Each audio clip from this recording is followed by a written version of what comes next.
Hello, everyone. We're back.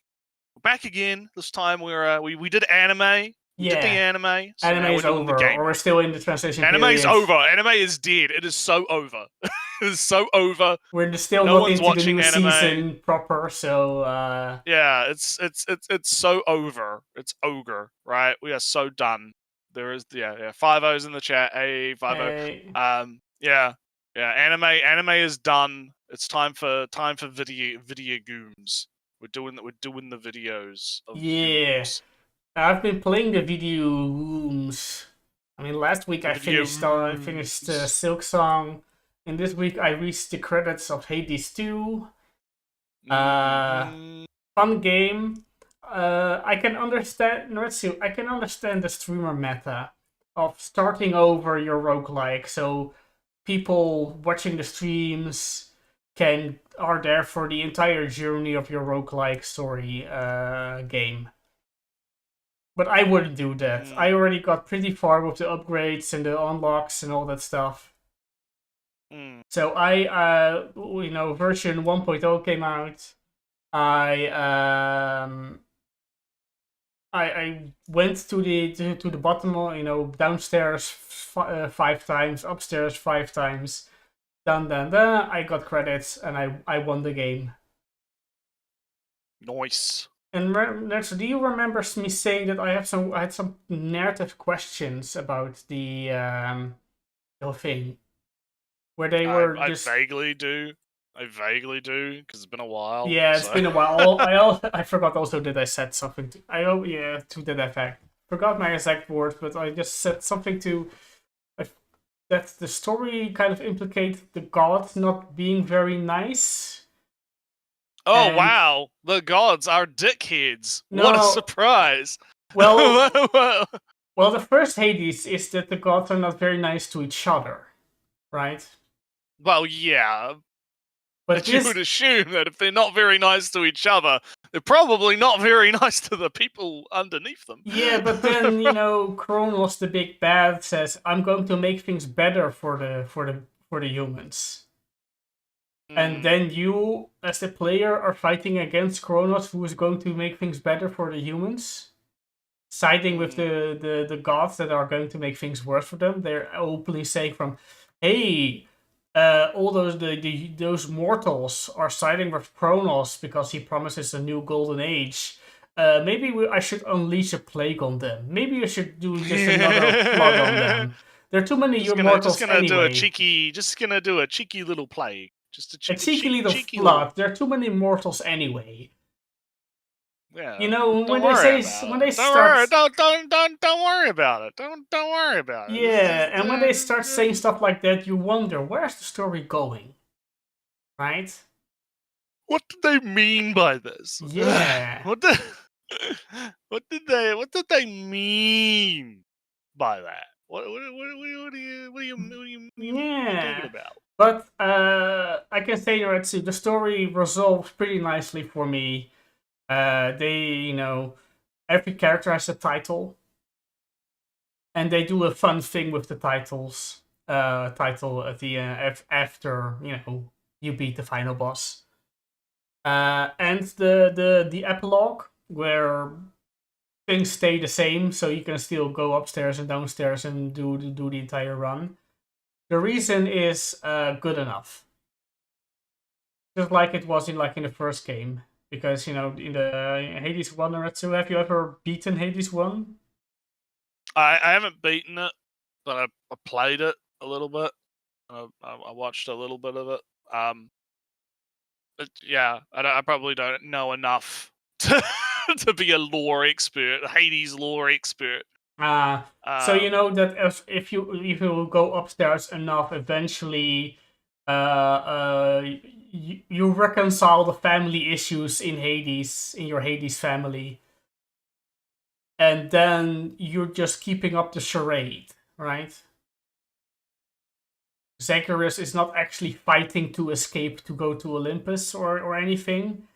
They're just doing it to pretend that Zacharias is still doing that, so Olympus doesn't get suspicious.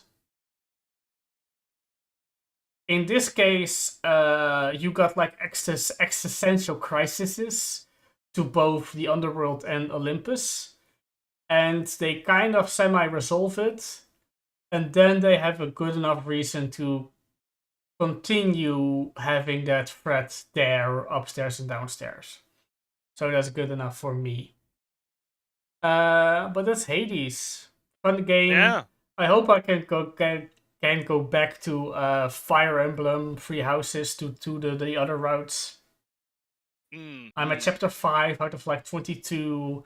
It's a little bit skewed. Another 20 billion hours to Fire Emblem.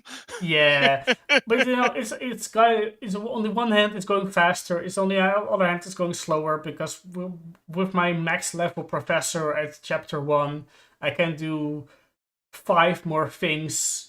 You know, I have 5 more points to spend on activities and extra battles and lessons and all that stuff. So I've way more management to do earlier on in the game.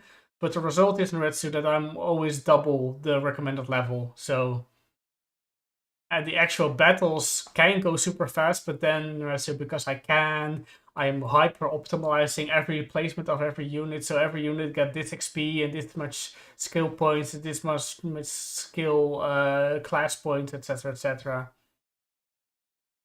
So that's another. I'll continue that soon enough.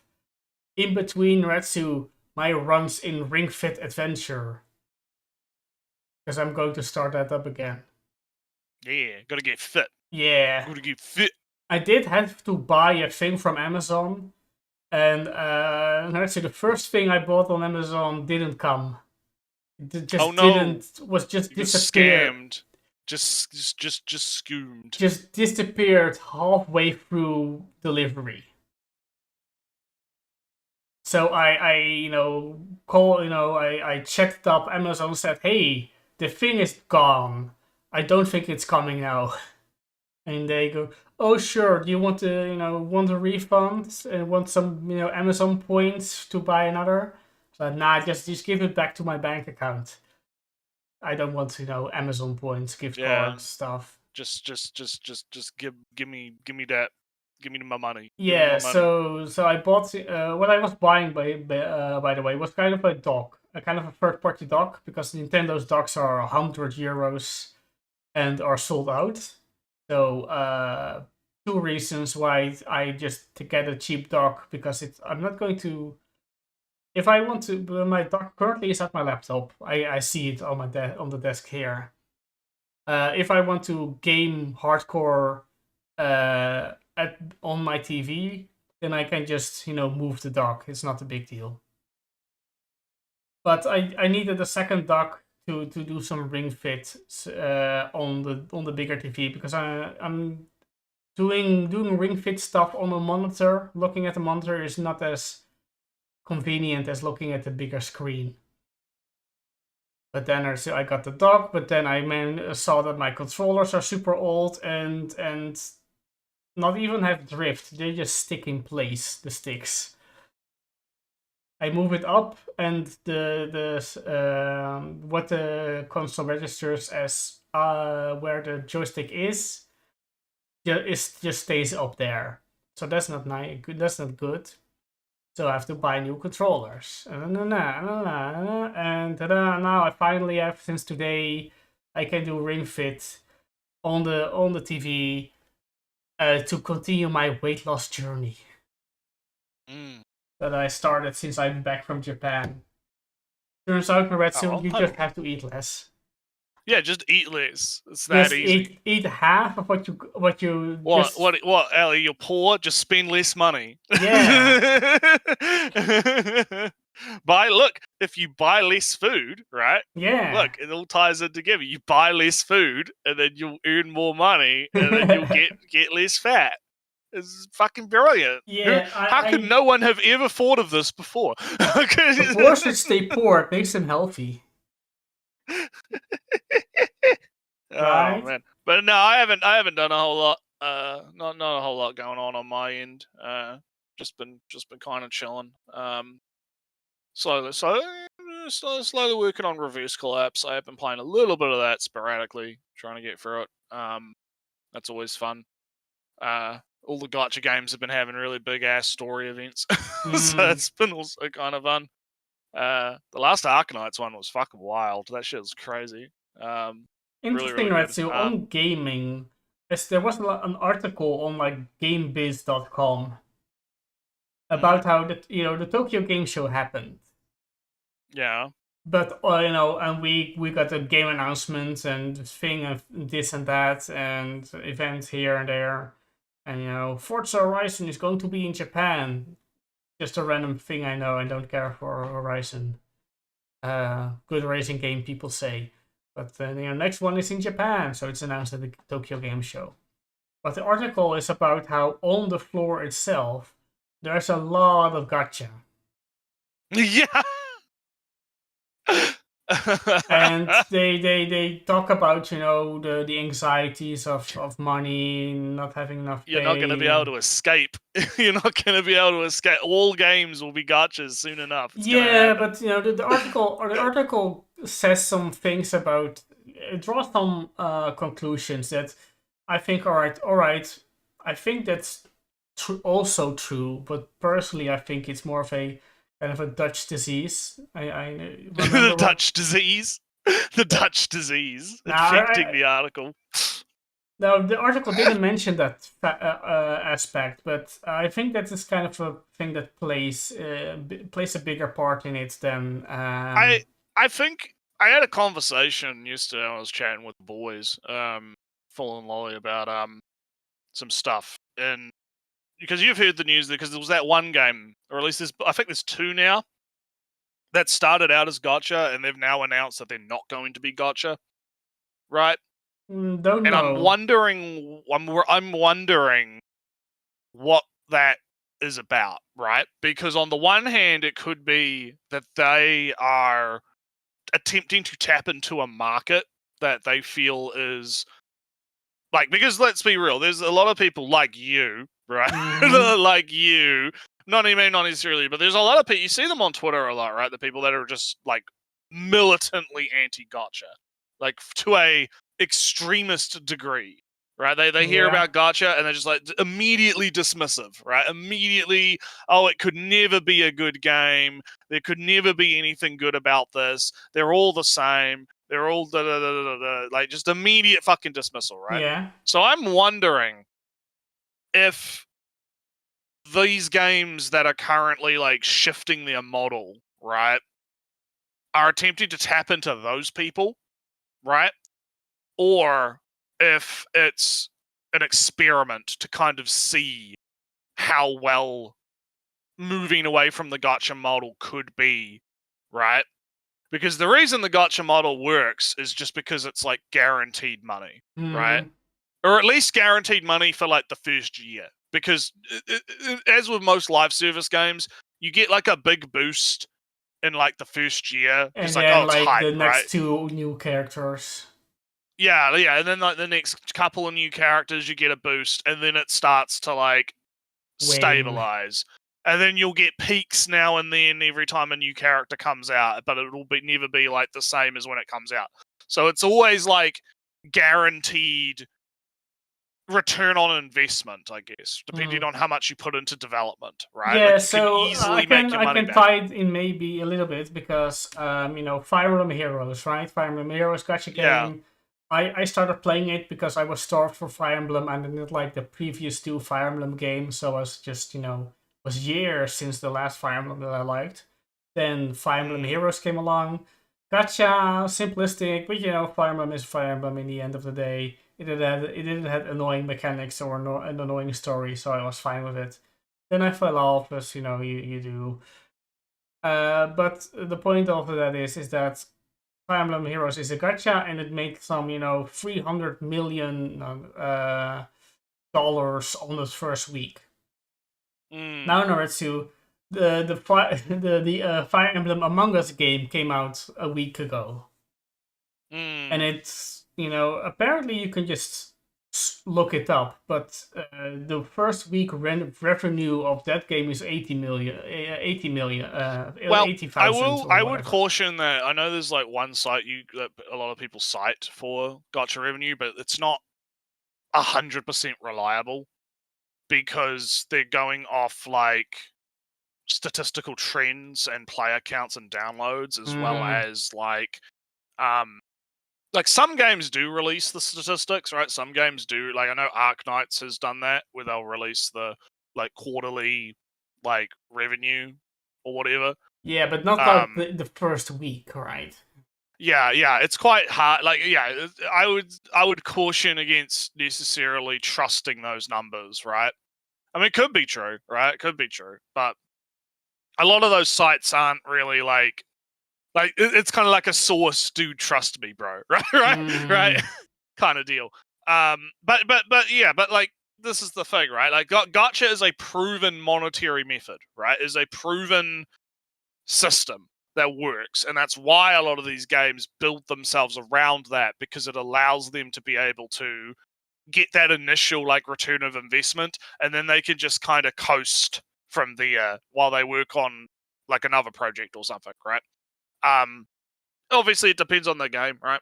And it depends on what the operating costs are, but that's what makes this idea of having these games that are like, oh yeah, we're going to start being gacha, but now we're like because these games are not even out yet, they're still in development, right? But they're like, oh, okay, well, we're going to switch from a gacha model to like a Warframe type model, right? Or like a skin, you buy the skins, but characters you have to unlock, right? Or, oh, we have to, like, they're changing the model into like a more of a free to play style type model, right? And I'm interested to see how that plays out, because for two reasons. Because it's interesting, right? To see if that model can compete with the gacha model in terms of revenue gain, right? And it means that these annoying little fuckwits on Twitter can have a game to play, so they can shut the fuck up. Oh, you're a gacha defender, Metsu. Well, yeah, no, just because I find them annoying, right? Because it's like, all these people, right? They'll bitch and they'll whine about gacha, but then the moment like the gacha company decides to like make a game that's not gacha, it's like crickets, right? They don't fucking put their money where their mouth is, right? And that's what annoys me. Is like, oh, yeah, you can bitch and whine and complain about microtransactions and gacha and all that shit, but if you don't fucking support the games that are doing the thing that you want to see, right? Yeah. Then you're a fucking hypocrite, right? Like, you should be like Reverse Collapse and Micah Team is a good example of this, right? Where, you have GFL, right? Yeah, that's gacha. You don't want to support gacha, that's fine. But they put out Reverse Collapse, which is currently on sale for 30% off on Steam, and you can buy it right now. Using codes, totally not fucking sponsored. Oh, well, look at that, 5-0. Reverse Collapse is entirely offline. Wow, look at that. It's right there. I know, 5-0, you're not one of these people, so don't worry, I'm not having a go at you, right? I'm just saying, like, there are these people that are, like, super militantly anti-gacha, and then when these gacha companies try to branch out, right, into doing stuff, like, because they probably want to not just be shackled to gacha forever, right? They want to do other things. When they do other things, the games aren't as successful, right? Because these people that bitch about it just don't fucking like put the money where their mouth is and support the practices that they want to see. And then what does that tell the companies, right? That tells the companies, oh, well, I guess we're not going to be able to make money on this. We'll just go back to making gacha, right? Because that makes us money, right? And so I'm not surprised, to loop it back into the point so we can, move in, right? Move on. Like, the Tokyo Game Show, I'm not surprised that a lot of it is gacha. I'm also wouldn't be surprised if a lot of it is Korean and Chinese gacha and not Japanese gacha. Maybe, as well. But I kind of personally, I'm kind of worried for a Dutch disease effect where it just makes sense to make a gacha. It just makes more economic sense to invest in gacha, to the point where you neglect all games that are not gacha. Also, the article talks about the less new IP are being made, and if it's a new IP, it's a gacha. Although well, that's kind of that's been a problem for a while. I don't feel that there's that much of a problem if new IP is made in the form of gacha, and then you got the new IP, you can do whatever with it. I don't feel that's that much of a problem. I just kind of feel that maybe game companies and investors in them are getting then the investors pull out and game companies don't have as much money and people and profit and all that stuff, because as soon as gacha as a model wavers, then all the investment in gacha is just lost money, and then you have to rebuild it again. Kind of the floor is just suddenly pulled out of the rug is pulled out for and like the market is filled with the graveyard, right, of the gotchas that have not been successful. True, that also that's kind of almost a separate thing. But if you just imagine that, so all these companies that are relying on gacha money, if suddenly gacha is not popular anymore, you suddenly cannot rely on gacha money. What do? That's kind of the Dutch disease problem in it. I don't know what they're going to do next. Well, like I said, I'm interested to see. I'm interested to see how things play out with the games that are choosing to move away from that system, right? Because if they're successful, successful, then it's like Fire if they're Emblem successful, that's good. Shadows play that. Yeah. Like, if they're successful, then that's good. Then that proves that you don't have to be a gacha, right? It proves that another model can work, right? And then if they fail, then, I mean, well, it's sad, but it is what it is. Yeah, right? I don't know if I mentioned it last week, Noetsu, but, Fire Emblem Shadows Among Us. Fire Emblem Among Us immediately got hate from the Fire Emblem heads on the Twitters and the social and the YouTubes and wherever they are. And then Noetsu 2 days later, 5 days later, hey wait, this is actually pretty nice. But it has no meta. It's all the same. Oh wait, it has a meta. Oh, you can do tricks to hide the fact that you're the imposter. Oh no, Noetsu, it's actually a well-developed game. What do we do? Fellow Fire Emblem heads, this game is actually well developed. What do we do with it? What do we do?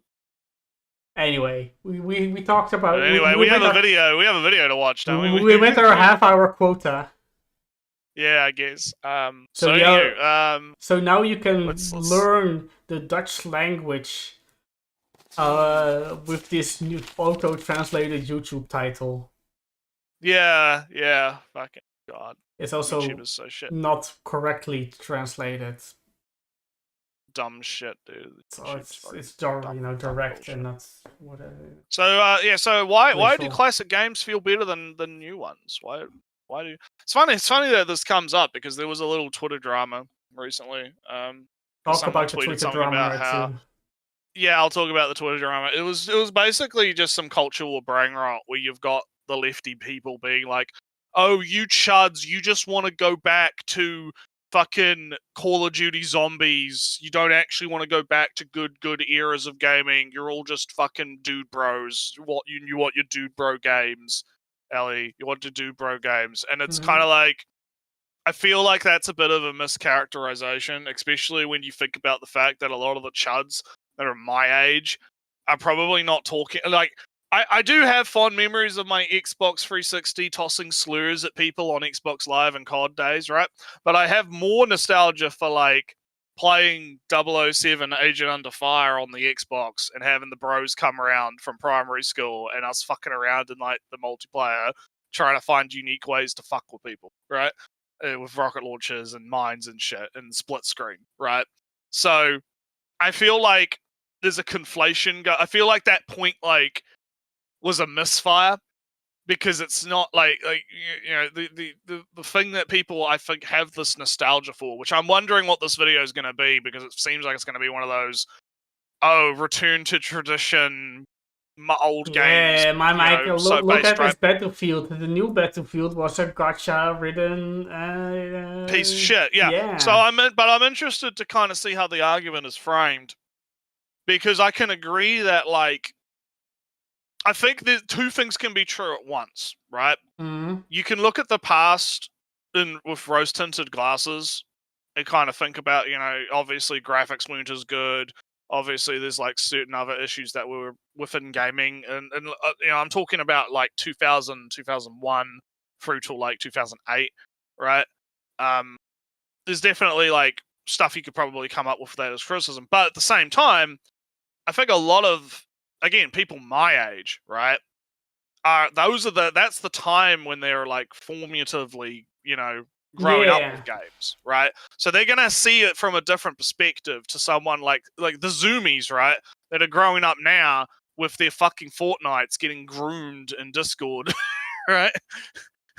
Fucking, it's gonna be like a completely different thing. Like in like fucking 20 years, right? We're talking. Those kids are gonna be looking back at that shit. Impact, man, that was like the true. They're gonna be looking back at that shit with like the same kind of thing. So I just feel like I think that you can make an argument that things were better back then, and I do agree with a lot of those arguments. But at the same time, yeah, there's people that have the rose tints, right?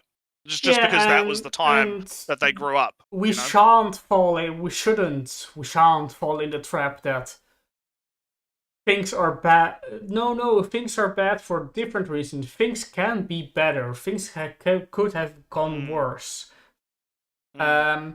I just don't. To get my my bias out there, I guess. I don't feel that in the grand scheme of all video games, we're worse off, right? There's too many good games that are coming out to lament the bad ones.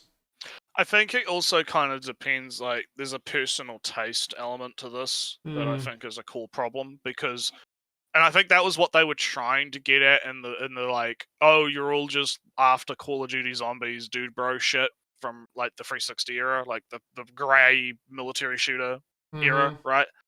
I feel like there's a personal taste element going on here, where a lot of the people making the anti-argument, right, the argument, the start that started it, are coming from a perspective of, oh, look at all these like indie games and platformers and roguelikes and all this other kind of stuff that we are like super into and we love, right?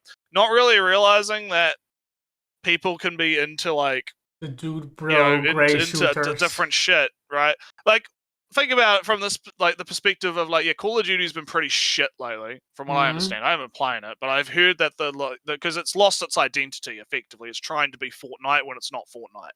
And I saw some. That's why I don't follow Call of Duty at all, but no, I did see some. I watched like the E3 things, right, and sometimes some PlayStation event or whatever, and Call of Duty got kind of weird. Like there's some alternate reality future. Well, they were doing that. They were doing that as far back as Black Ops 2 and 3. They were getting into like future weird, like cybernetic mind fuckery shit, which I don't think is a problem. Like, I don't have a problem with that, right? That's not the problem, right? The problem was when they moved to like Warzone, right? And they moved to like the fucking online fucking Fortnite clone battle royale shit, right? They started like doing the whole like, oh yeah, we're gonna have like Nicki Minaj and Family Guy and fucking all this fucking weird, like the weird like psychic fucking sci-fi stuff, right? I think that's fine because that's having an identity, right? That's separated like Call of Duty from Battlefield, for instance, because Battlefield at the time was doing more like, Battlefield 1, right? Battlefield, World War 2, World War 1, that kind of stuff, right? They were separate. They had separate identities, right? But then when Warzone started coming around and when Cold War started coming around and all this other stuff, like, it feels like Call of Duty sort of lost the source. I don't know. And that's why that's let me just finish, right? Yeah, That's yeah. why Battlefield, with the new one coming out, they are deliberately advertising and calling out Call of Duty for this, right? They are specifically saying, no, we're going to be a grounded military realistic shooter. We're not going to have wacky fucking collab shit or Oh, that was wacky fucking them. All right, skins I thought it was or Call any of of that Duty shit. saying that, but No, that was Battlefield. Because Mm. Battlefield is like calling out Call of Duty. Call of Duty, they did say that, I know that Call of Duty did say that with the new one, I think it's Black Ops 7 or whatever, I don't fucking know how many they're at right now, right? But like, they did say that, yeah, they are gonna like go back to a more grounded thing, or a more, like, they're still in the sci-fi stuff, right? But they're gonna go back to like, because again, that's the problem. They're getting called out because it feels like they've lost their identity, right? Like the identity of what Call of Duty is, right? And so, and of course, that identity can change over time. But I think that when you go from something that's so drastic, like a sci-fi military shooter, to having Beavis and Butthead and fucking, you know, yeah, American Dad and fucking like all this wacky cartoon shit, the Space Marines. I thought there was like a collab thing with or something like that, right? Like the Terminator, right? and the Gundams. Like that's fine in something like Fortnite, because Fortnite is already like this cartoony sort of like, you know, it's not really trying to take itself super seriously, right? It's just kind of like, you know, it's Fortnite, right? That's the identity of Fortnite. It's kind of wacky. Like if you look at like the trailers for Fortnite seasons and stuff, right? Like they're all wacky, just type shit, right? But then you like, what differentiates Call of Duty Warzone from Fortnite, right? If Call of Duty is going to do the same thing. So I think that there's definitely an argument. Like I said, there's an argument to be made about this, right? Where modern games have kind of lost the source a little bit, right? I'm getting fucking pinged. I'm gonna just unknown. Fuck off, unknown. I'm busy.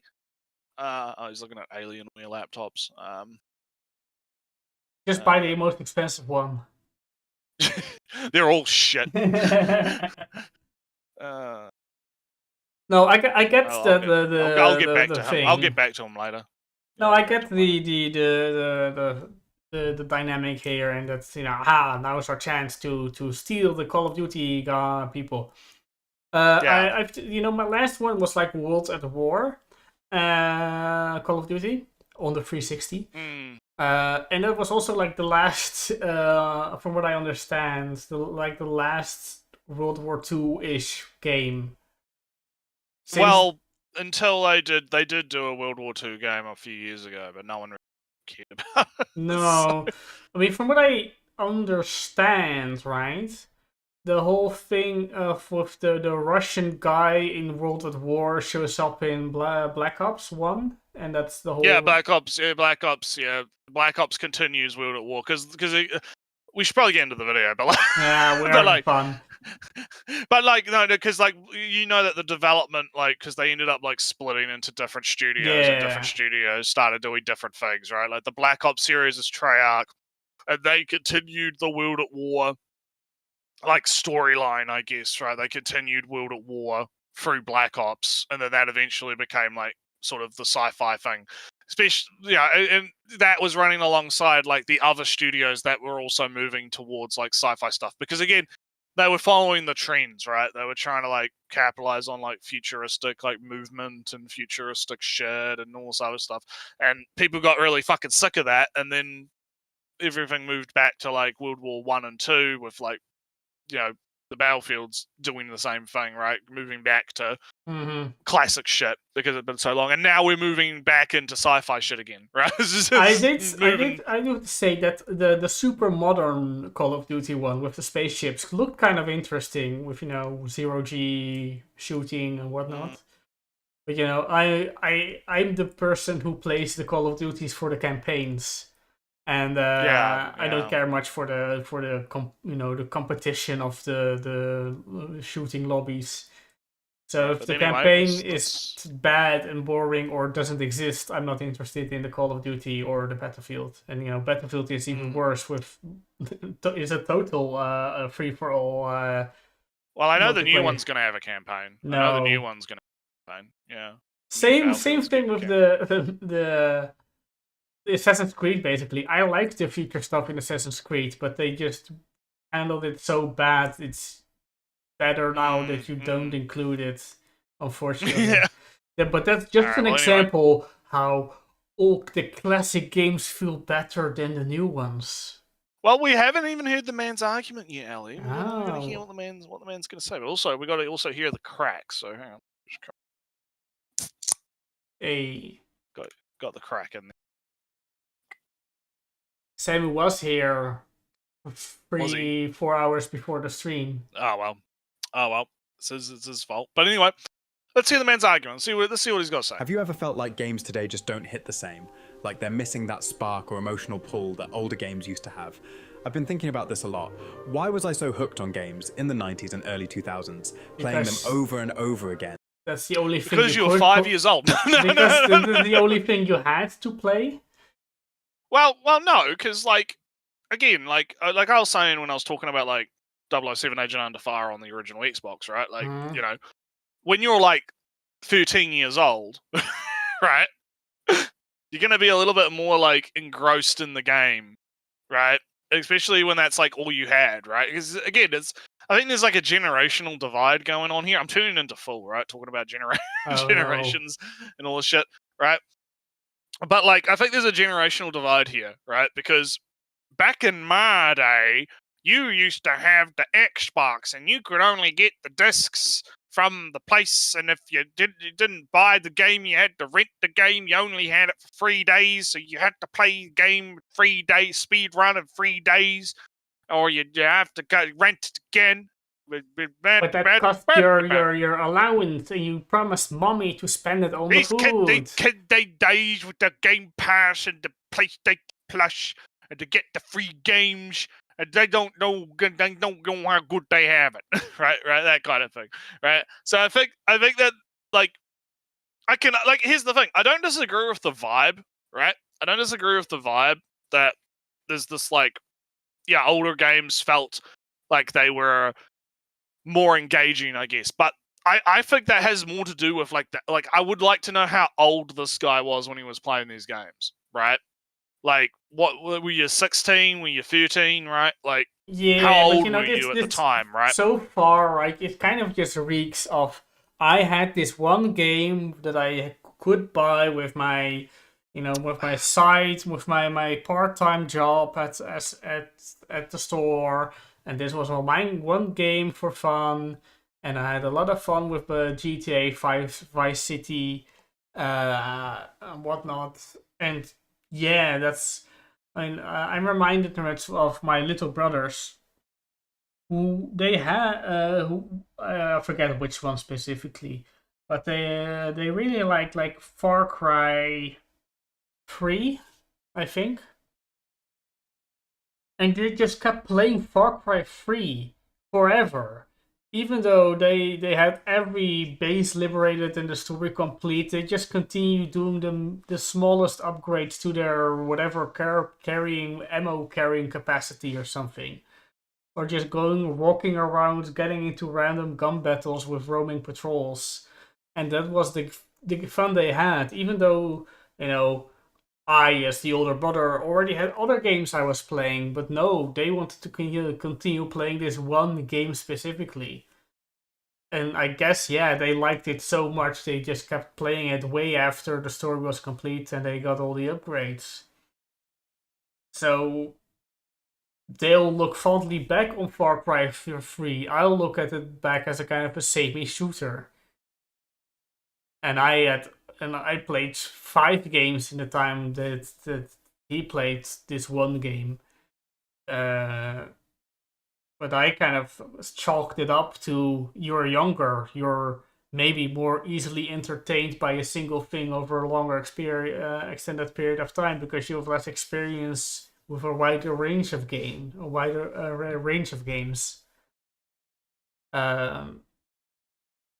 I feel that this guy is, in that sense. Well, he's only 12 seconds in, Ali. Let's let him cook. Now I've psychoanalyzed him. I have psychoanalyzed him completely. Don't be a hater. Don't be a hater. Let him cook. But anyways, over again. And why does that feeling seem so rare now? At first, I thought maybe I'd just grown out of it, that it was nostalgia talking. But is that really the whole story? Yes. So I decided to put this theory to the test. I went back and re-downloaded some of the games that basically raised me. Need for Speed Hot Pursuit, Deus Ex 1, GTA Vice City, Quake 3 Arena, Half-Life, basically the greatest hits of my childhood and early teenage years. And you know what? I still loved them, and not just because I'd played them before. It was because of how they were designed. They didn't care if you were ready. They didn't hand you a map and say, here's exactly how to win. They trusted you to figure it out. They challenged me, and in a weird way, didn't care about my feelings. Turns out, it wasn't just that I got older. Games really did change. And today, I want to dig into what exactly changed, why it happened, and what it means for the games we play now. I love the dramatic music. Part 1. Act 1. Dramatic. It's not as good as, but it's, you know, it's It's like with a organ playing in the background. No, Naruto, I do have some sympathy, right? I think that after all these years, Elder Scrolls Morrowind is the best Elder Scrolls. In one part, it's kind of the first Elder Scrolls that I played. True. But I also played Oblivion. I also played Skyrim. And then in between, I played Morrowind like once or twice again. And yeah, Morrowind is the best one. Just the way the lack of voice acting means that characters can talk. You know, you can type entire stories in characters and quirks without relying on the same 10 voice actors to voice the entire game with limited, you know, and you have to pay them for every word they say. So better not have a lot of characters in these NPCs that might cost a lot. So I in that case, yes. Morrowind is the better Elder Scrolls game, the better RPG, tabletop-ish RPG even, because, you know, they have like chances to miss, which Oblivion and Skyrim ditched. If you see the axe hitting the enemy, then it was a hit, not the D&D background. In the background, there's a dice that's being rolled to determine if you missed your attack or you hit your attack. And there are other games, but, you know, that even then, still, Naretsu, I played Ocarina of Time, Majora's Mask. Majora's Mask is better, and they're great games. But Breath of the Wild and Tears of the Kingdom are better. That's what I say. The nostalgia cannot save Majora's Mask of being a can't elevate it above Breath of the Wild, even though, you know, no nostalgia, the fun I had on my Nintendo 64, etc, etc. Nah, the new game is better. And I don't know how many more games I could go through. I played GTA 2, I very much liked it. I played Vice City, I kind of liked it. And then there was San Andreas, and then I was like, oh, this is just more Vice City, actually. GTA 2 is better. Looping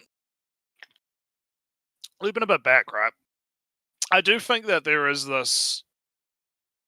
Again, it's more of a problem in the AAA space, where there's this kind of implication that people are retarded, which, I mean, people are retarded, don't get, you know, they're not wrong. But, like, there's this, like, hand-holding that I think comes up in a lot of AAA games, because they don't want people to feel, like, discouraged when they fail. And maybe we'll bring it up later, because I do want to keep going in the video, right?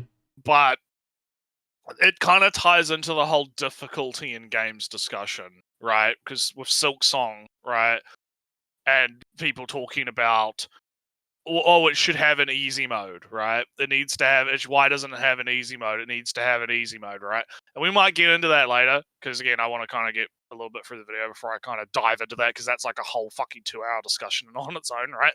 But like, yeah, I do feel like there has been this kind of like, we need to make games easier, because if we allow games to just like let players do whatever the fuck they want, right?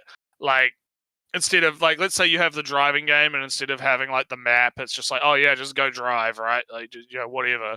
We're not gonna like give you like map markers on where to go and when to turn and how to do all this stuff, right? Like, is this like, it's almost like the game design is afraid of letting players kind of figure their own play style out and figure out their own way to do it. Like, maybe you turn a little earlier or turn a little later, or maybe you don't take that route, maybe you take a different route, right? Maybe you take a route that developers didn't even intend in the first place, right? You know, I think there's like this fear of letting players kind of experiment with that kind of thing, when that was like part of the fun. It's kind of like what I was saying with Agent Under Fire. I'm going to loop back to that probably a lot, because that's a good example, right? Me and the boys, right? You know, I'd have the boys come around from primary school, right? Because this was when I was in primary school, right? And we'd have the boys come around, and we would go into split screen, and we'd go into the multiplayer maps, and we would just like find creative, like, oh, we're gonna like, how can we hide the laser mines in such a way that people can't see the lasers, right? Yeah. How can we like, you know, what finding like unique angles to shoot people with the rocket launcher, right? Hiding in really weird places on the map, right? That you know, people wouldn't be able to like find, right, where you are. You know, like coming up with like creative ways to like screw people over, right? And again, and part of that is, it's like the game's not telling you what to do, right? The game's not saying, oh yeah, you could do that. There's no yellow ladders, right? You know what I mean? There's no yellow paint to bring that discussion in, right? There's no yellow markers or ladders or anything. A lot of the fun of it was just coming from experimentation and figuring, like, pushing the limits of the game, right? Finding out what the limits actually were, so you could fuck around, right? And I think that is something that's kind of lost these days. Because, I mean, is Fortnite going to let you do that? You know? I guess kind of, because, you know, you got Fortnite techniques of optimal building, etc., and you know, the placement, spawn rates and placements and all that stuff.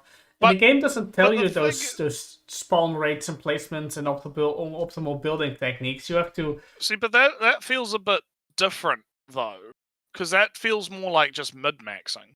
Whereas I'm talking more about like finding like ways that even like the developers weren't like thinking about, right? And it's not like they can go in, and it's not like the developers can go in and patch that out, right? I guess that's the thing, that the patching thing is kind of the difference where. But yeah, no, like I just kind of I do get where the guy's coming from, but I do want to kind of see where he goes with this, right? Well, he's going to go. Just a quick interjection, because this thing about finding new paths and ways which the developers didn't intend or did intend is still very much alive in the Metroidvanias, where, you know. Okay.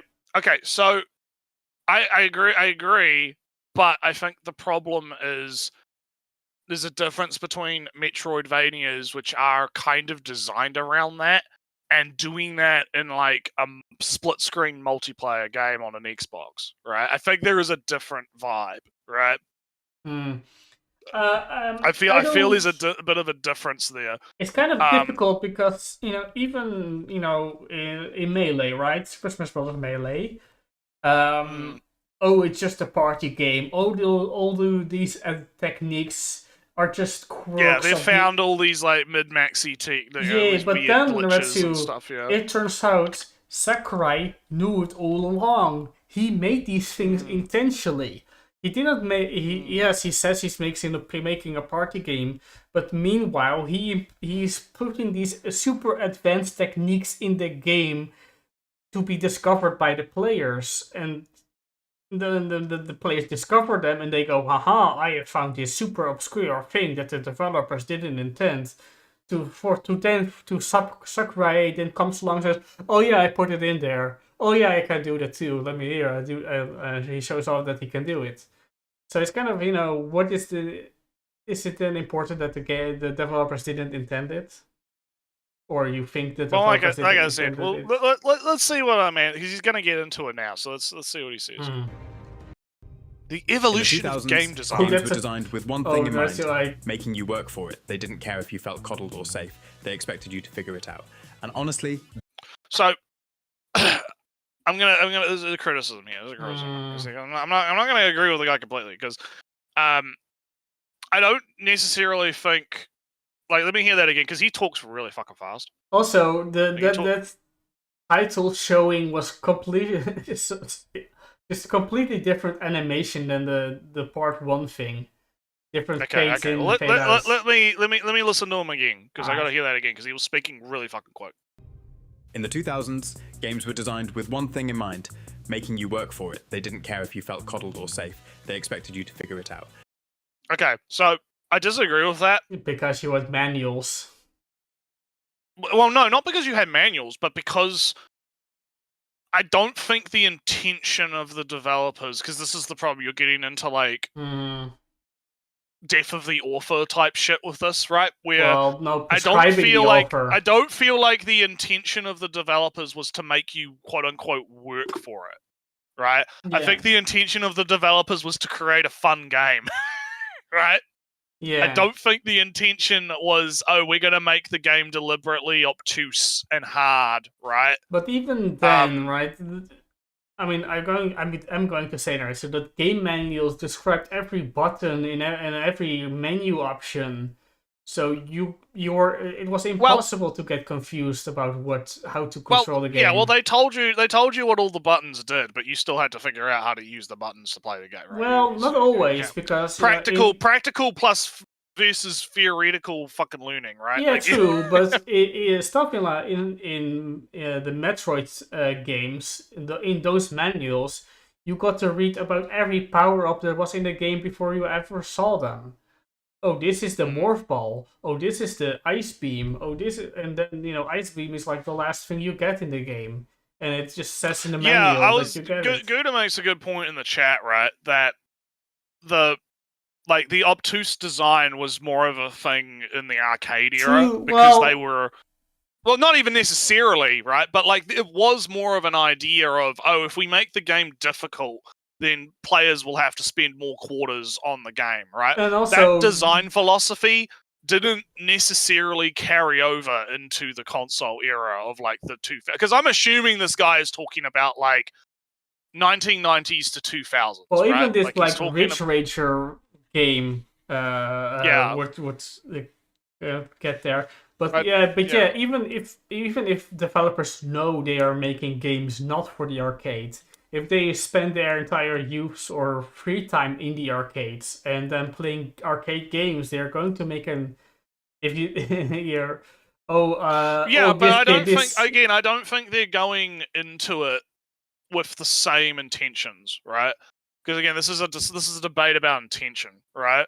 Like I think if you interviewed the developers, they're not going to say, "Oh yeah, we deliberately made the game hard to fuck with." They made the game hard in this way because that is what they knew. They saw a movie called Boss Baby, and the next movie had Boss Baby vibes. Well, oh fuck. No. What I'm saying is like I don't think like because you're talking about like unconscious intention, right? I think we're talking about two different things, right? Like, I think that, yes, they're obviously inspired by the stuff that they played, and that would leak into their design philosophies. However, I don't think the initial design philosophy is, I want to create, like, hard fucking games, right? I think it's, oh no, we want to create stuff that's fun. What was fun about the stuff that we played on arcade, right? Yeah. And then adapting that to console, right? And so I don't think it's right for this guy to say, oh yeah, it's totally going from these games were designed, right? These games were designed with the intention in mind, right? That we need to make it hard, right? That's what I'm debating here. Is that part? No, he's been in the less of the minute that we have let him talk, I assume. He's saying, oh, the devs wanted to do this. Oh, the devs did that. Yeah. You don't know. Yeah, and that's my problem. Get articles that said that they wanted to do that. And yeah, if you had like sources, if you had interviews and stuff where they specifically said, "Oh yeah, we were copying arcade games. We wanted to make the games difficult so people got more time out of them," right? All that kind of thing, which I could believe for some games, right? Like, and that's the other problem is like you can't make this like broad generalization, right? Of like, oh, all video games of that era were made with the same design philosophy, right? Like that's not how that works, right? Yeah, because just even like dating sims had like a surge in those days at the same time as the arcades. As from what I remember, I might it feels like close enough in the. But yeah, just to kind of because I'm looking at the chat, I'm keeping an eye on the chat. Don't worry, guys. Even if we're not directly addressing you, you are seen. He's talking about like PS. Number... I would say he's talking about like PS1 through to like 360. I think is what he's talking about. 360. Like, he's talking about that kind of era.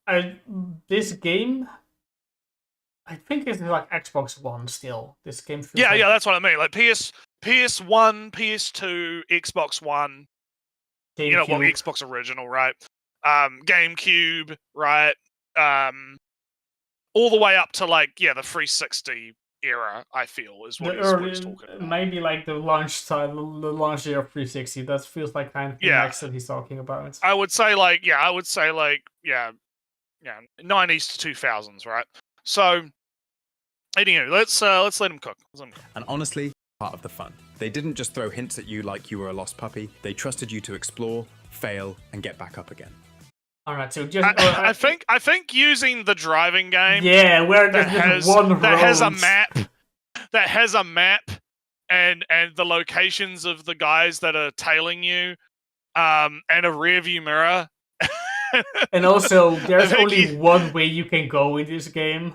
Yeah, and there's only one way you're meant to go. I mean, you could drive off the cliff and crash the car for fun, right? But like, I think that was a bad example of this. Yeah, right? show me Morrowind. That's a good example, not a racing game. Yeah. You should have used Deus Ex. Yeah, I agree. With or any of any change, any game where you have some. Because I get what he's trying to say. But the problem is again, it's the generalization, right? Because yes, you had games like Deus Ex and like Morrowind and like all these games that were very open-ended, not very hand-holdy, right? But then you also had games that we're driving games where you're on a road and you're trying to stay on the road. He showed a bit of Halo, but if you play the campaign of Halo, they just have waypoint markers of where you need to go every mission.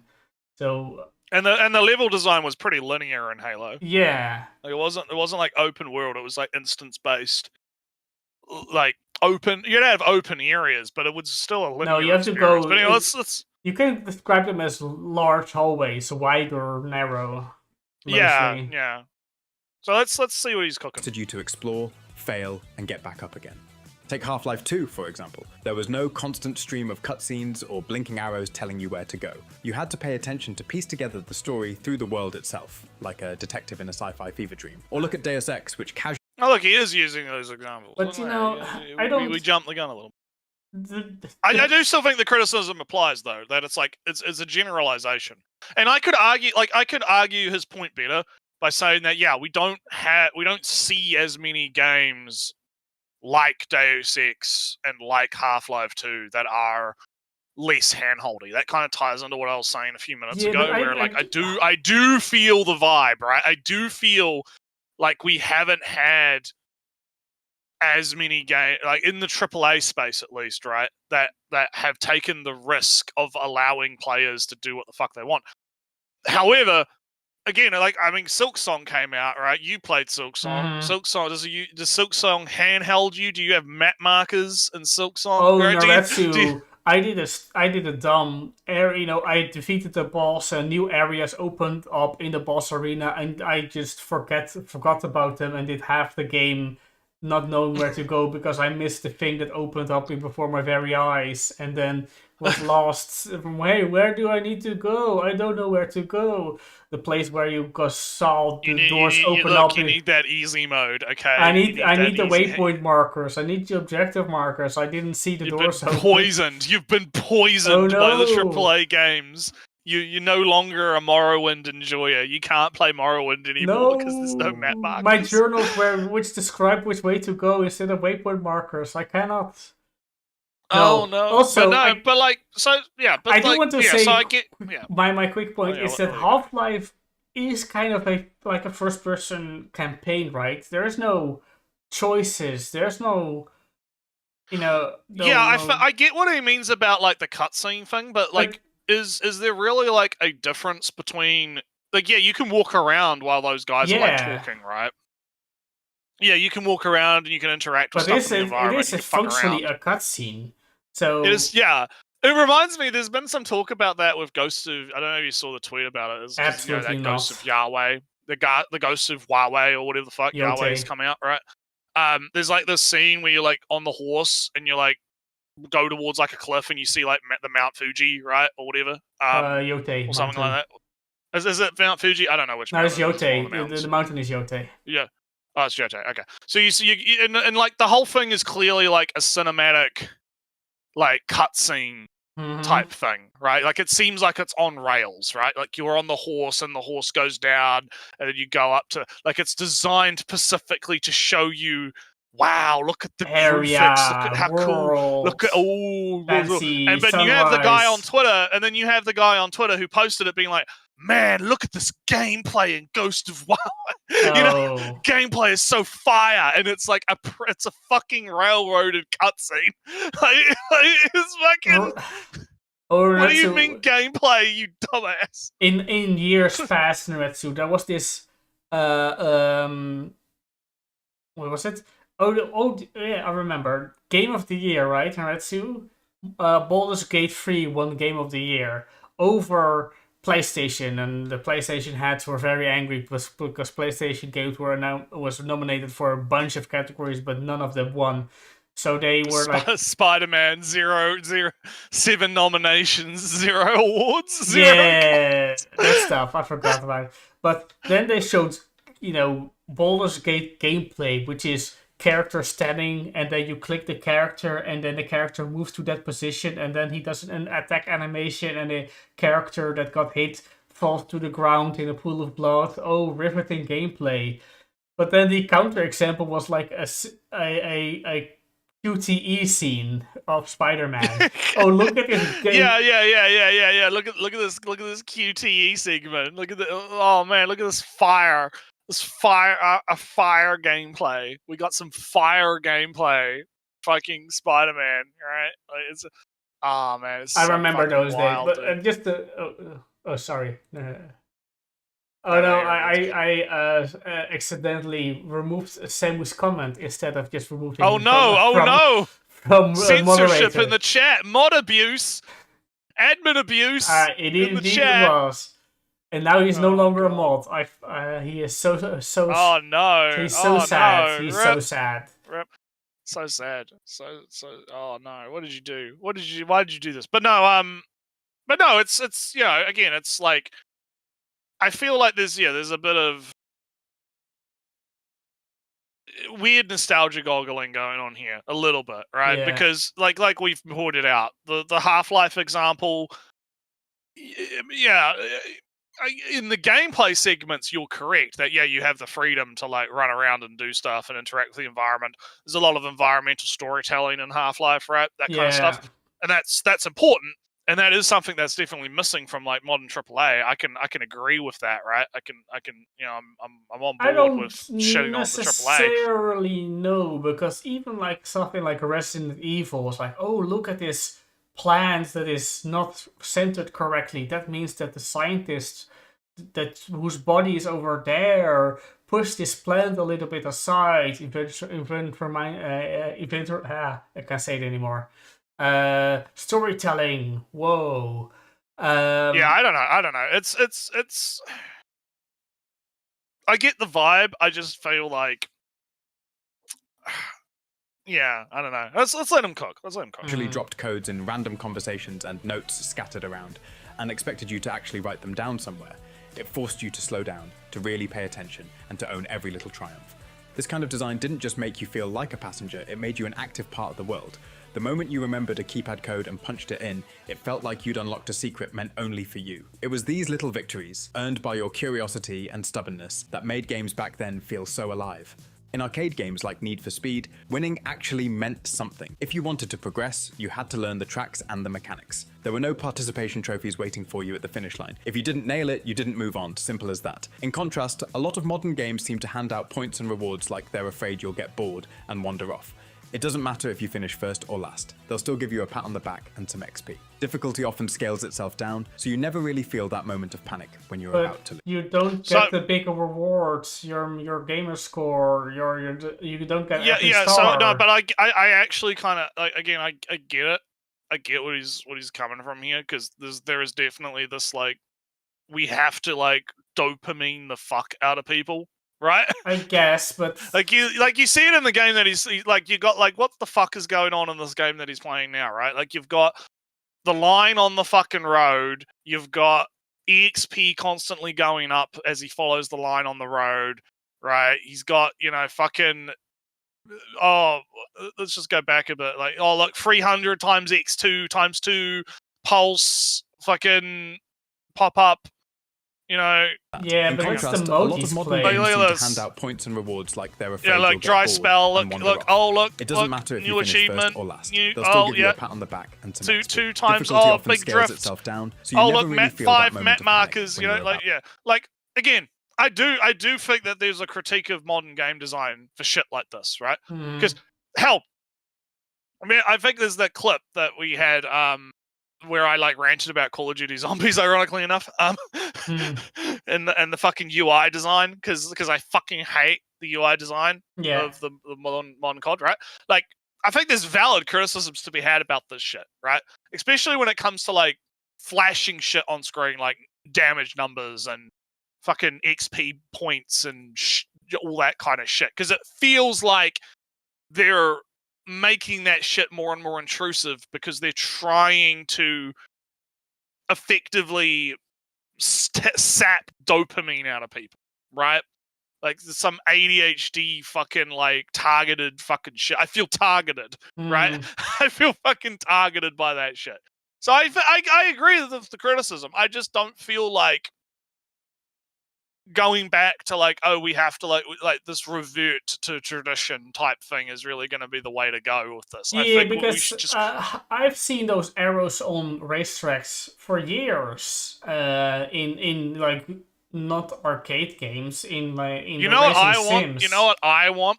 I want, if we're going to talk about difficulty options and shit, instead of having like, easy whatever, let me turn that shit off. Oh yeah, you turn can. the fucking EX. Well, can you? That's the problem. Like, I know that the arrows on the ground is showing you the optimal path, and you can turn it off if you want to. Well, if you can turn it off, then that's different, right? Like, and again, he should probably like factor that into his analysis, right? Because, well, is it turned on by default? That's the other question. Right? Yeah, I'm pretty sure it's on by default because you have to learn. Because I don't play this game, so I don't fucking know. I'm just going off like what the fuck I'm saying, right? Like, I played a little bit. That would make this even funnier if he turned that shit on deliberately. Yeah. That would make this even funnier. I played like I don't know, but like again, I feel like if there's an option to turn it off, that's different, right? Like, one of the first things I do in like most modern shooters that I'm playing is I'm turning fucking damage numbers off right the fuck away, because I hate that shit. I'm so tired of that shit. It just fucking, it's distracting. I'm trying to shoot. I'm trying to fucking shoot. I'm trying to aim. I don't need numbers flying in my fucking face. Fuck off, right? Like, get rid of that shit. It's not fun. So yeah, if it's an option to turn off, then that's great. But I also feel like there's this like, if the game is designed around having those things turned on, then and it becomes like a slight problem, I guess. But we'll see. Thing is again, you have to look at it. You have to look at it on like a game by game basis, almost, right? Like, you can't really like. assess this based on like generalities, like I've been saying, right? Well, it doesn't the really thing, work of as well. course, is that in multiplayer, everybody has presumably access to those arrows. So if you don't have those on, you're not following the almost optimal path, and other players are. So then you also, but then it's like an even playing field, right? The arrows Right. are there for you to follow as closely, and then try to overtake the arrows when with even when the arrows say no, don't do that over here, that's wrong, but you have to overtake them and have to make a risky takeover during a turn, etc. So there's I think there's plenty of competitive and own decision making there, even with these arrows. Well, again, and again, I'd have to assess it based on the game, right? Yeah, but 'Cause I'm I not don't know going to play anything about- racing games. They're not for me. Yeah, I don't play racing games. Yeah, but anyway, that's good. To lose. Because older games didn't care about how you felt. They weren't interested in I know we just paused and unpaused, but I know we just paused and unpaused, but I wanted to point out that I think a big problem here is comparing that racing game to Castlevania. It's like I said when you brought it up, right? Like they're two like the Castlevania and Metroidvanias and those kinds of games are like designed around the idea of you fucking around and exploring, right? Yeah. Like that is the core. Like Silk Song is the same, right? It is designed around the idea that you're going to maybe get lost like you did. But even right? Skyrim, right? Skyrim is about, going into this cave. Oh, what's this odd tree over here? Oh, there's like a sprig in here. That's odd. Oh, there's but there's a corpse over here. Yeah. With a potion of There's a wood bit of that in resist Skyrim, and I feel like even though Skyrim does have a lot of those handholdy design elements, like map markers, you have the compass that like. Oh, there's the cave icon. I'll walk towards the cave icon, find a cave, right? It's actually like a really fun way to play Skyrim is to turn all that shit off. Yes. Not gonna lie. Well, not like because you can't really turn that shit off in the base game, but of course with mods you can do whatever the fuck you want, right? So like I actually like playing Skyrim without the compass, map markers, and all that kind of shit because it does actually make it a little bit more fun. Which leads into me agreeing with him on some extent. Like I would have, if there was a mode in Skyrim where I could do that in the base game, like I feel like that's a missed design opportunity from our boy Todd Howard, right? I think that's a missed design opportunity because, yeah, for some people they just want to like walk around and see the cave icon on their map or see the cave icon on their compass and go to cave, right? But I like the idea of that I could just like wander the fuck around and just bump into things. It was basically Breath of the Wild. You found the which is basically Breath of the Wild. So that design philosophy works, right? Yes. And is present in a modern game. Yeah, exactly. So like, this is what I mean by like, I think that the training wheels are fine as long as it's an option, right? In Skyrim, of course, it's not an option. You are forced to use the compasses. And in Breath of the Wild, that's why I mean, in Breath of the Wild, you're all on your own trying to find that weird tree in the middle of where. So that's what I mean by like you have to look at it on a game by game basis, right? You can't just be like in generalities. Oh, right? modern games are bad, but Castlevania was doing this. Yeah. So anyway, let's keep going. Propping you up or giving you a false sense of accomplishment. They cared about making you sweat a little, about making the win actually feel like a win. Also, they knew the you controls were were kind of bad most of the time. Yeah, but anyway. There's no feeling quite like figuring it out for yourself. These days, the focus is often on accessibility and convenience. Don't get me wrong, it's great that more people can pick up a controller and enjoy a game. But somewhere along the way, that convenience started to chip away at the real fun, the thrill of facing. Okay, so again, if we're talking about like this handholdy stuff, I 100% agree when it comes to stuff like what he's showing on screen with Assassin's Creed and this and God of War, right? Where it's like, oh, we have to have like the character do a line read every like 5 minutes to remind the player what to do, right? I think that's dumb. And But that's also the Sony. reason that that's exists, a Sony thing, kind of specifically. yes, and the reason that exists is because these developers are looking at people like fucking Darkside Phil and thinking that's like the median fucking gamer, right? Or Like the that, and that's, minimum viable target or something. yeah, and that's fucking dumb, right? I'm sorry, but you shouldn't be using Darkside fucking Phil as your metric for for who is the medium fucking player, right? Because I find that shit annoying. Like if imagine this, right? Because like I haven't played Horizon and I don't really care about Horizon, but I assume Horizon is one of these like pseudo open world kind of Sony third person games, right? If you're like just walking around and you're just, you're just exploring, right? You're doing the thing where you want to just explore. It's going to be fucking annoying when you have like the character being like, yeah, I need to go talk to that guy. Yeah. Like, so it's like to let me fucking play the game. Just let, And then in God of War, where it's like you have a puzzle, right? And it's like if you fuck, like, maybe I want to like walk around and like fuck around and figure it out and look around. Maybe I'm not like lost. Like maybe I'm not like confused on how to solve the puzzle. Maybe I'm just like enjoying the fucking environment, But then I get fucking yelled at by the fucking head on my fucking guy or whatever who's like, oh, yeah, maybe you should, like, toss your axe at the fucking thing. It's like, shut the fuck up. Like, shut up. Let me play the fucking game. I did hear that the God of War 2, the new versions, I don't know if they toned that down or not, because I do recall that because they got a lot of criticism for that. Like I did see some. For that. I don't know, and I did actually see, but I had heard stories of people just arriving, and they saw the solution quickly, but before they even could do the solution, they were told, "Oh no, this is the solution." I already knew. I was doing the solution as we. Yeah, I was just. Yeah, or I was just fucking around, right? Like, just let me walk around and get, I haven't even fucking got off the boat, I haven't even gotten off the fucking boat yet, right? Like, let me fucking chill, right?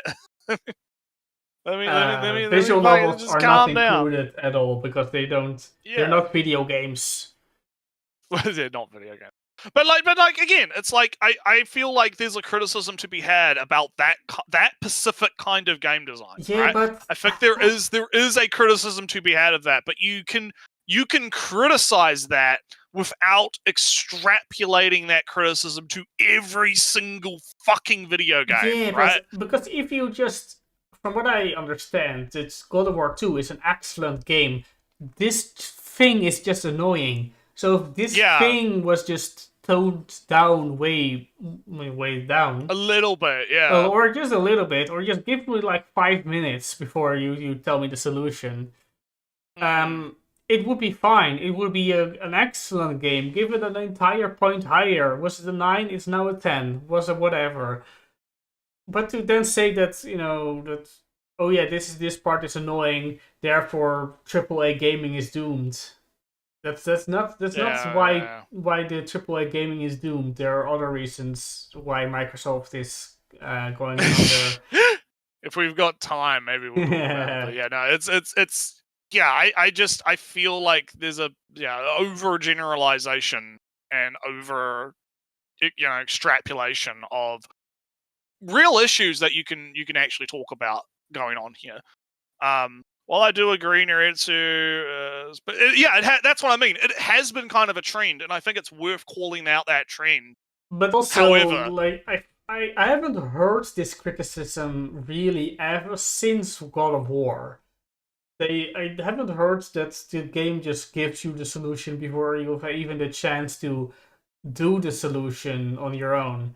Again, it's like I think that it's worth calling out the trend so that the trend stops. Right, because we got to course correct, right? Also, if the devs be doing something dumb, you should call them dumb so that the course does correct. However, I don't think that the method, I disagree with this guy's method, not necessarily his point. I don't think return to tradition is the way to do this. I kind of think the problem of the game telling you the solution is kind of has faded away. I think more of the thing that people dislike is that the characters just tell you what to do as you are not giving you solutions, but just keep talking. I think and well, it might get it's grating. that it's that plus like I think it's that in a combination of the feeling of being handholded, right? Because I haven't Like, heard I this think that's about what it like is. Final Fantasy, the 7 remakes, and I'm pretty sure that they talk about the things they see as they walk around.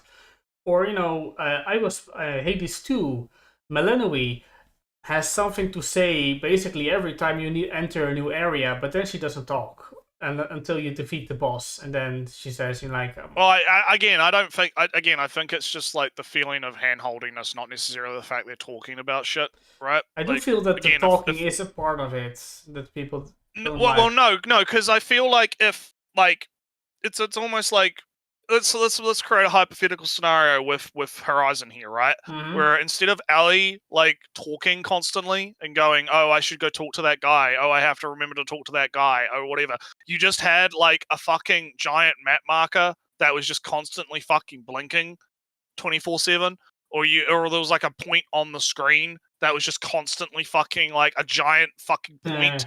It was just like you go like giant arrow on the screen, like go here, right?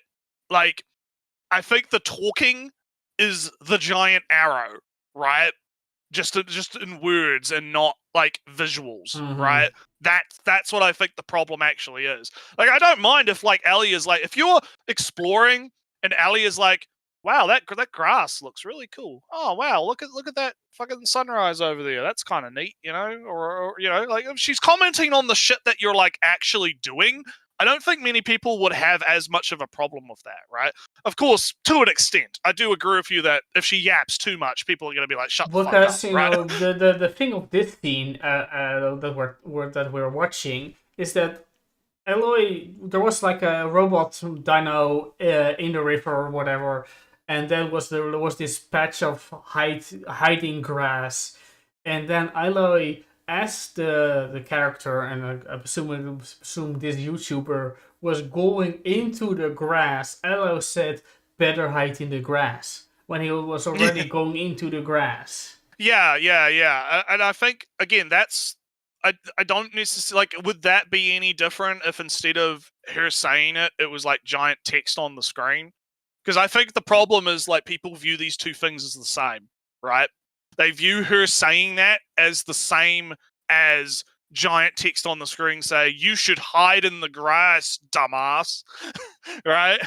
You should do that, dip shit. you know, like that's what I think is the problem. I think like the delivery of that isn't relevant, right? It's the fact that it's happening, and that's the feeling people get when it happens. Is I think the real core of the problem. Yeah, I might have shifted my argument a little bit, but I do feel that people are getting more annoyed when characters say the thing that they are already doing or going to do. No. Like I said, I don't disagree with you. I just think that the reason behind that is, in most people's minds, it's the same as giant text or a giant arrow or a giant fucking like thing. Like people, I think, are just overall sick of being handholded. Right? Well, I think like if the arrow is pointing to something that you didn't notice, you think, "Oh, thank you, game, for pointing this out." That's the thing. It's like that's not what's happening. Though, Yeah.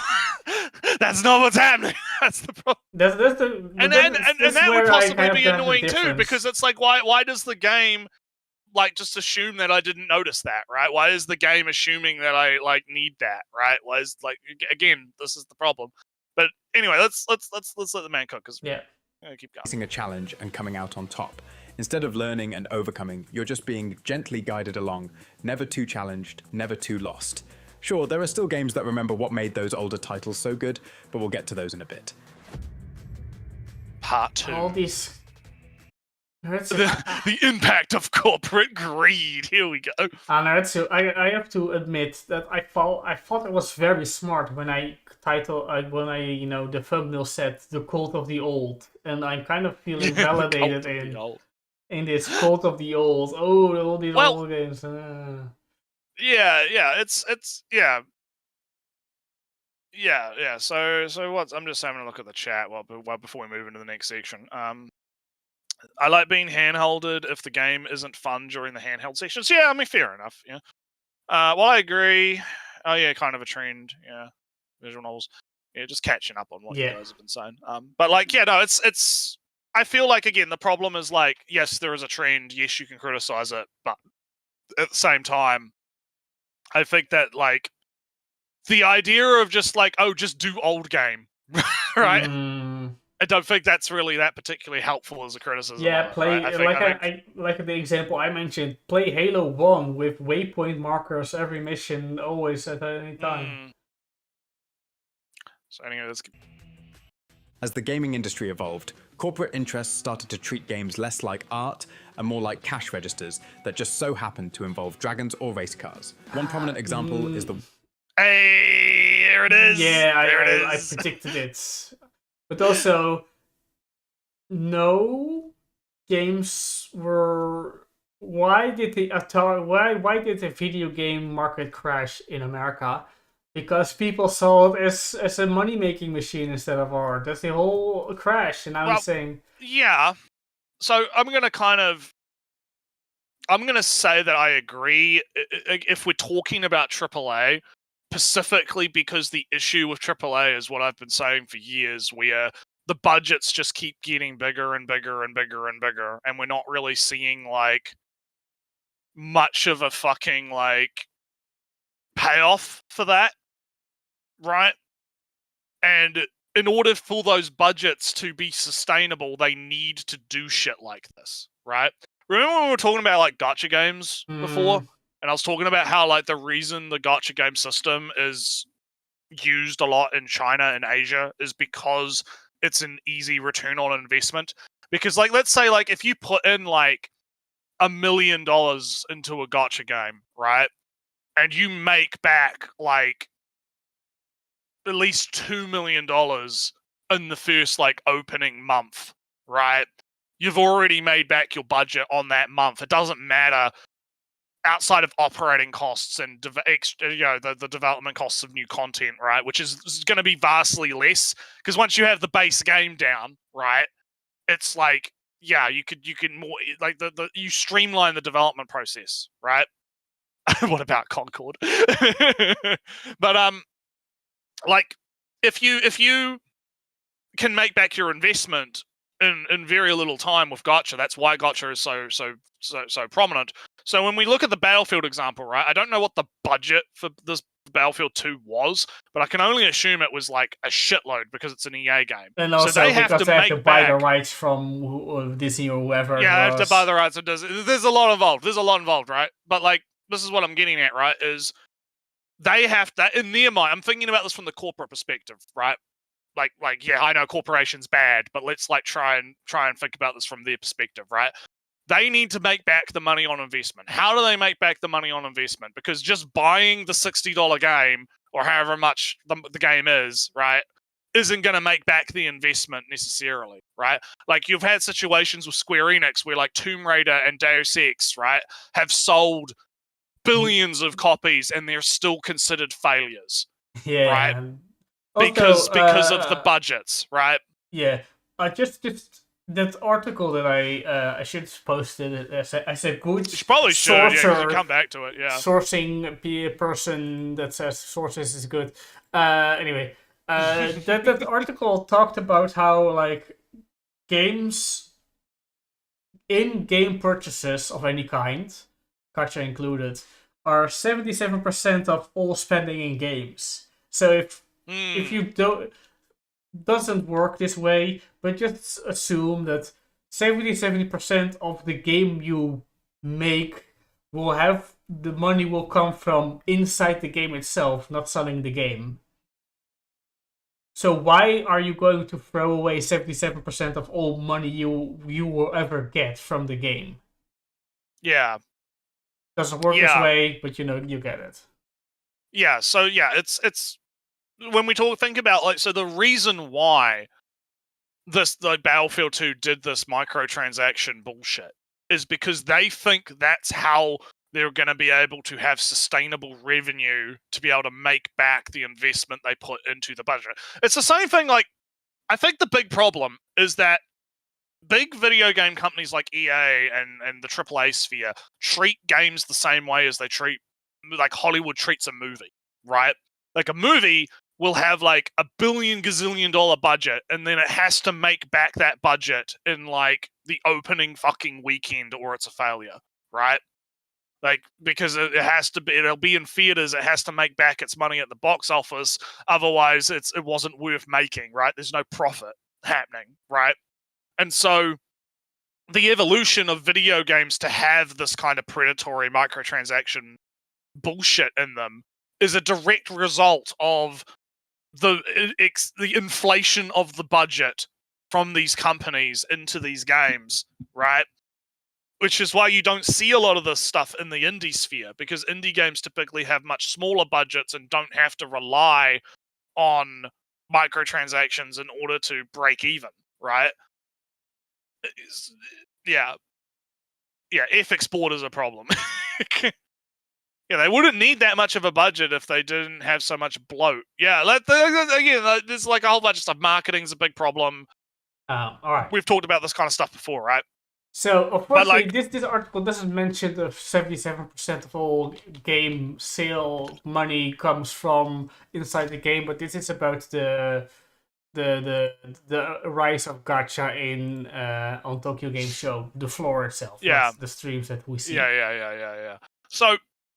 So basically, like, I think it's worth criticizing this. But again, I wouldn't criticize this from the perspective of, oh, old game's better. I would criticize this from the perspective of, we need to fucking, like, convince companies that they do not have to spend $20 gazillion to make a game. Right? You literally do not need to fucking do this, right? If you, like, so, I don't know what the budget of Silksong was, right? And I know Silksong's been in development for, like, fucking a decade or something. If you include, like, the cost of employing these devs for however many years it was, then it will get pretty high, I assume. Yeah, but they probably made that back the moment it fucking came out. Right? But that's what I mean, right? Like, in Silksong, it doesn't look like it's that, you know, the Graphics, right? It's not a Graphics game. It doesn't need, like, again, you don't need to fucking do this shit. A lot of the, like, most highly acclaimed games of the last, like, 2 to 3 years have been, like, games that are not fucking, like, Unreal Engine fucking, you know, copy paste dumb shit, right? Like, this is I really wish that these companies would realize this. Like, what would be better, right? If you had, like, a $30 billion budget, right? You make one game that's worth $30 billion that sells like shit because it's shit, or maybe you make, like, 5 different AA games with that, like, split that budget between them, and then you have one of those games that makes back, like, 40 billion. Right? Oh no, because people fucking love the bigger return. You have to do the first one because you get more money back. Because if it's a success, Naretsu, you get all that money back, and you're not guaranteed with. But what of the shit though?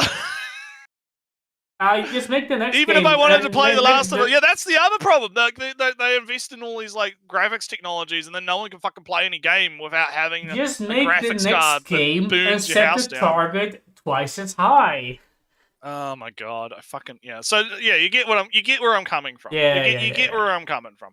Right? So let's see what our man's got to say about this. Widespread adoption of Battle Pass systems.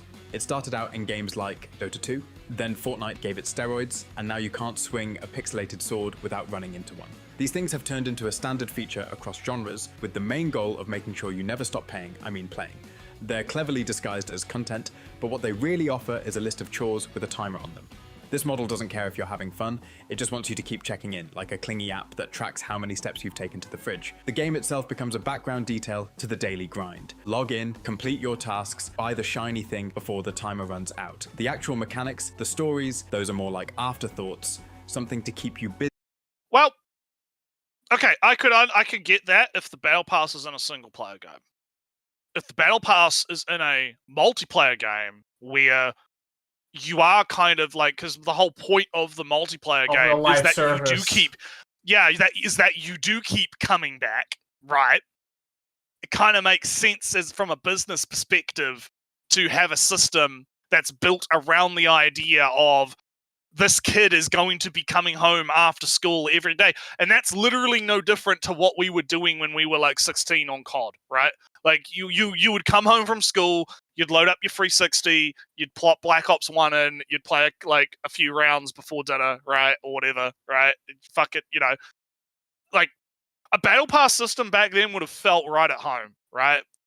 Because, even if you're not paying for the battle pass, if you just had the free system, right? It just feels like an evolution of the monetary systems that came before, right? Yeah, because it used to be that you'd have to buy DLC the fucking DLC packs and all that kind of shit. Well, now instead of having DLC packs, you just have the single battle pass that you buy if you want the extra, like the cool things, and then maybe you'll get some free stuff along the way, right? Yeah, free battle passes. Yeah, like, and again, like, just like gacha games, right? There are some gacha games that are more predatory than others, right? The different systems are more predatory than other systems, right? The Genshin system is like, with the 50-50 stuff, is more predatory than something like, I don't know, like some of the older gacha games that came before it, right? Or, there's the Helldivers one is... Or the Helldivers battle pass systems and stuff, right? Like the War Bond system, right? So I feel like there is...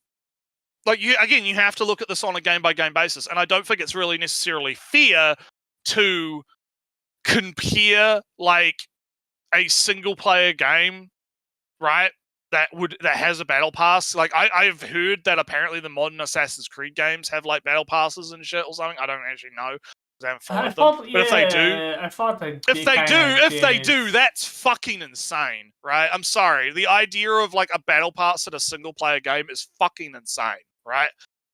But if it's something like fucking like Apex Legends or, an online service game or something where like they want player retention, because literally what's the point of having the game servers live if no one's playing on them, so these right? are season passes. It's, slightly different. Well, same difference, I guess. Like, same kind of thing, right? Without the time limit, just buy the DLC now before you know what's all in it, or if it's even good or not. But you get all of them for a reduced price. You get all of it. Yeah. I remember that back in the day. That actually used to be. Yeah, that actually. Now you think about it, like that was what it was like back in the day, right? Where like Call of Duty, you'd buy the season pass and you'd get all the DLC when it came out. Like, I remember that back in the day. So, like, again, it's just a natural evolution of what came before. Stellaris has adopted it too. Paradox, I should say. Paradox has adopted it.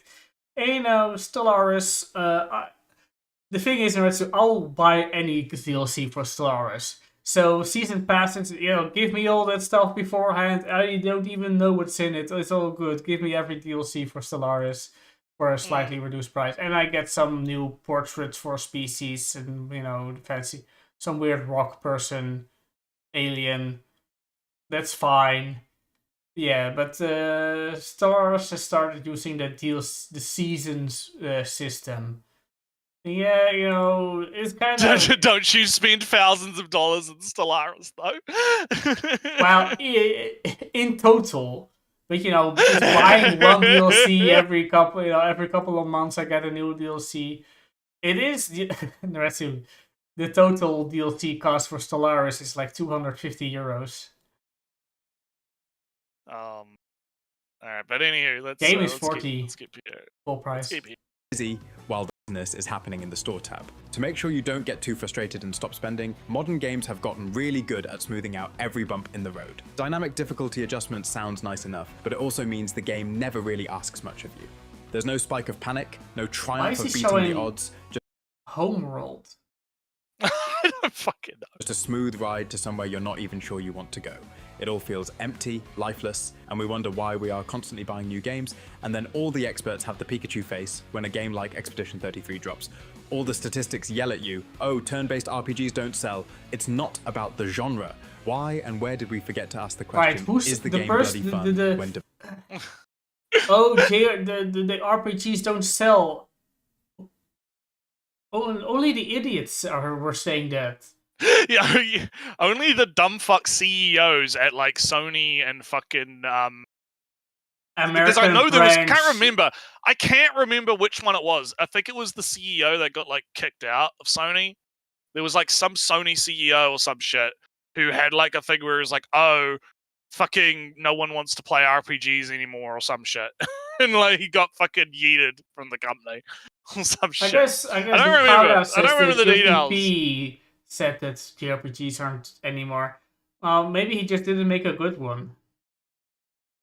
I don't fucking remember who it was, but it was some might have been an EA CEO. I don't fucking remember. It was some fucking gaming CEO that was like, yeah, RPGs don't sell or some shit. Yeah, it's but like, you know the yeah, I'm sure the fucking boomer CEO is totally in tune with the market, right?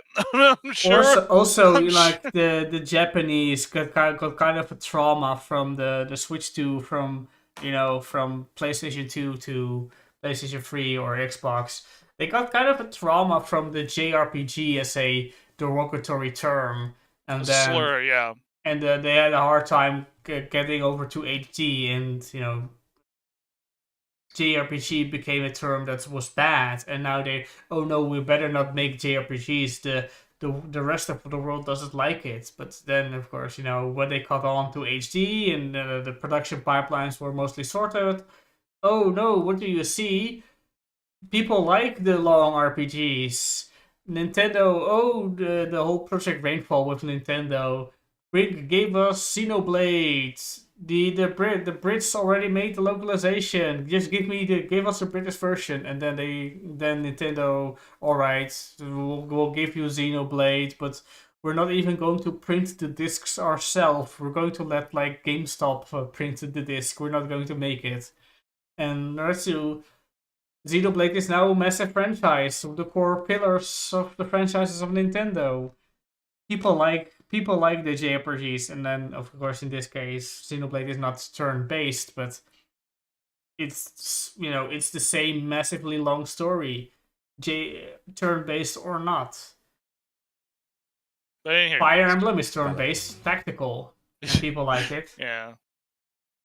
When companies care more about engagement metrics and conversion rates than about fun and challenge, you're left with experiences that are technically perfect but somehow empty. If we really want to bring back the magic that older games had, the industry has to remember that challenge and storytelling are the real hooks, not just how many coins you can earn in your daily login. Sorry, to pause again, but I'm getting really annoyed that if he just assumes all these motives. He just ascribes all these behaviors. Yeah, there's a bit of a problem here, right? Like, because you can because I base a lot of what I'm saying, like when I'm talking about like, oh, from the corporate perspective, right? I'm basing that off their actions, right? What they're doing, right? I'm not like trying to assume necessarily, because I know what the intent is, right? The intent is because they want to make money, right? Because that is obviously the intent. So what would be the logic behind doing that, right? I'm not just going to be like, oh, fucking the game devs are doing all of this shit because right? Like, yeah. Yeah. I don't like all this ascribing motive and motivation and intent and malice right now. Yeah, malice I think is the big one, right? Because I don't think it's malice. I think it's just stupidity, right? Yeah, I think it's they're trying to make money, right? They're trying to make money and they're doing stupid shit to try. Like, look at Xbox right now, right? They're obviously trying to make money, but they're doing stupid shit to try and make money instead of just fucking like making good game, right? Like, oh man. Anyways, keep and accessibility. There's also the simple fact that big game companies tend to play it safe. They're in the business of minimizing risk, which often means churning out sequels, remakes, and formulaic gameplay that's been tested and retested to death. Originality takes a backseat because it's a gamble, and no one in a boardroom wants to roll those dice. See, again, I don't disagree with that. I agree with that, because that's what that, like, again, that's based on like what they've been doing, right? Like I can agree kind of on that perspective of, yeah, there's definitely been a lot of sameness going on. However, again, does that mean we need to like return to tradition? No, it means we need to call them the fuck out, and people need to stop fucking buying the games. Also, time filters out bad games. All the games that you remember are the good games in the end. All the games that we are talking about now are the good games that remained, or the so bad that they're historical in that sense. But otherwise, it's just the good games that we remember, that we still know of. So yeah, you can look at the past as, oh, look at all these good games. Nothing like nowadays when I can just pick out a recently released game. Yeah, it's a game that recently released. Did you know how many games released the same year as Oblivion or whatever game you want to talk about? 20 other bad games released in the same month. We don't talk about those because they're not relevant. And this bad game that you can pick out today is forgotten in the same 10-year period. So I don't feel that's a fair judging. It is viewing the past with rose-tinted glasses, a filtered glasses at least. There you go. Isn't to say that comfort and familiarity are always bad, but when every big budget game starts to feel like a copy of a copy, you start to wonder if we've lost something in the shuffle. It's like the industry is so focused on not offending anyone or not confusing them that they forget how exciting it is to be surprised or even challenged. Older games took more risks because there was more room to experiment. Today, that same spirit is often buried under market research and shareholder expectations. And sure, there are exceptions, some big titles that still manage to innovate, but for the most part, the AAA world is about as risk-averse as it gets. That's why so many of us find ourselves drifting back to smaller indie games or those older titles. Hey! The torture game. Yeah. That didn't seem to carry it or too hard. Because when you're not worried about playing it safe, you're free to actually make something interesting. Don't use digging a hole as an example. That is a Unity Asset Store game that was made to get streamer hype. It's a streamer game. Yeah. And we can, we can levy big criticism on the streamer game, the streamer bait games, the friend slop, new. What's that one that, I mean, it looks pretty okay, but that slot machine one, it's like $14 right now. Oh, Clover Pit or something, I think it's called. I watched someone play it. I thought it was Cloverfield, but I watched that. I watched who did I watch play that? I think it was like one of the FaZe Connect girls. I can't remember which one it was. But like I watched someone play that, and like that game feels like the same experience for literally every single streamer, is what it feels like. Like I feel like I've watched one stream of that, and there's like no point in me watching anyone else play it, because it's all going to be the same experience. Oh, they're going to make a bunch of coins, and then they're going to get a 666, it's all going to go away, right? I've seen like 50 clips of that, right? Oh, they get to the point where they like get enough of the items that they can break the chances and effectively just win every single time, right? And make tons of money, right? Like there's like, it feels like, and this isn't like, I'm not necessarily, I think the game on its own is probably fine and fun, but I get the feeling that it was kind of designed in that way, where it's the perfect game to have like streamers and stuff hype play moments it, and big decisions. Yeah, because there's gonna be like the hype moment, like train. Also, oh fuck off, Unknown! I'm fucking streaming. Is it Unknown? It is Unknown. Unknown, I'm calling you the fuck out. I'm fucking streaming. Get him on repent. Yeah, repent. Give us exposure. No. Pay us on the exposure. No, because I'm doing stream. I'm doing stream, Unknown. You're getting called out on stream right now. Fuck you. No. Yeah, he's like, I'm doing stream, bro. He's fucking. No. It's fine. It's fine. He's not even in the I server. should have set my thing to do not disturb anyway, but it doesn't matter. I always forget to do that. But anyway, basically, like, yeah, no, that game feels like, I don't want to say it's manufactured because it's clear that they put some work into it, right? Like, there's some good design in there. Like, it has a good vibe. It feels kind of like that shotgun game or whatever it's called. I think doing I that. feel like it's the same dev. I don't think it is because I looked at the publisher and the dev. I looked at the dev and the publisher on Steam, and they didn't. It's not the same. Like the both games are not listed, so you know. Buckshot Roulette, I think the name was of the thing you're thinking of. Yeah. But anyway, I was personally more thinking of Peak, right? Peak was kind of an accident, from what I can tell from the devs. The devs were just making, let's make a kind of a Lethal Company. Funny, haha, Lethal Company. Let's make a Lethal Company. What's another game in that genre? I believe there was like a game between. Repo. You got like Lethal Company and Repo. Let's make our own game. Maybe it will be fun. And then they made Peak, and that got picked up by all the streamers. And now it's that game. And the only thing I know about Peak is they said something about like Roblox because people were trying to recreate the game in Roblox, and the guy was literally like, "I would rather you fucking pirate our game than play a Roblox version." Literally just pirate our game. Straight up. Anyway, big props for that. Besides, all right. So the devs didn't intend for this game to be the next chapter in the friend slop genre. The friend slop, yeah. That's what they call it. You know me. I don't like slop. Trash, slop. Adjectives. So it's positive, the thing after. I don't like, that putting that description on before actually playing or really knowing it. But that's what is being called.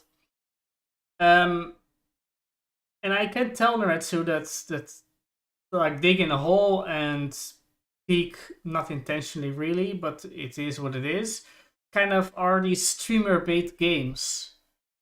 They're the kind of games where they're gonna get like 2 weeks of exposure, or maybe from a month, maybe like 2 months, or maybe a month at best, and then they're just kind of disappear, right? Like no one's gonna talk about them again, right? At least until maybe one of them makes it to the Game Awards or something, right? Like it's usually how this plays out, right? Usually. Mm-hmm. And I mean, like I said, I'm not gonna like knock on any of these games because I haven't played them. I don't. It's not my kind of thing. But like, I think you could have a criticism that there's a lot of like you were mentioning with this dig hole game, like it's Unity pre-done asset, unique idea, I guess, but it's like how much effort was really like put into this. I know Naretsu that there's like a multiplayer version now. Not version even. Somebody just made the game again. But then you could do multiplayer, right? And I swear I saw some random stream of some VTuber, or maybe not even VTubers, playing, digging a hole, but another person made it the same game, but you can play it multiplayer. So that's the streamer bait game. And are we then going? And they're all the same. We from Lethal Company to Peak and Repo and Viscera cleanup and all the other, doing menial tasks together and maybe die in the process games have the same like feel to them. They share the same legacy. Are we then going to say that that the Steam is now producing the same slop again and again? The answer is yes, but in this specific category, definitely yes. And are we then going to denounce Steam as a whole? No, Steam is too big. There's so many categories of game that you can easily ignore the whole streamer bait category, and then you never see it, and then it's all fine.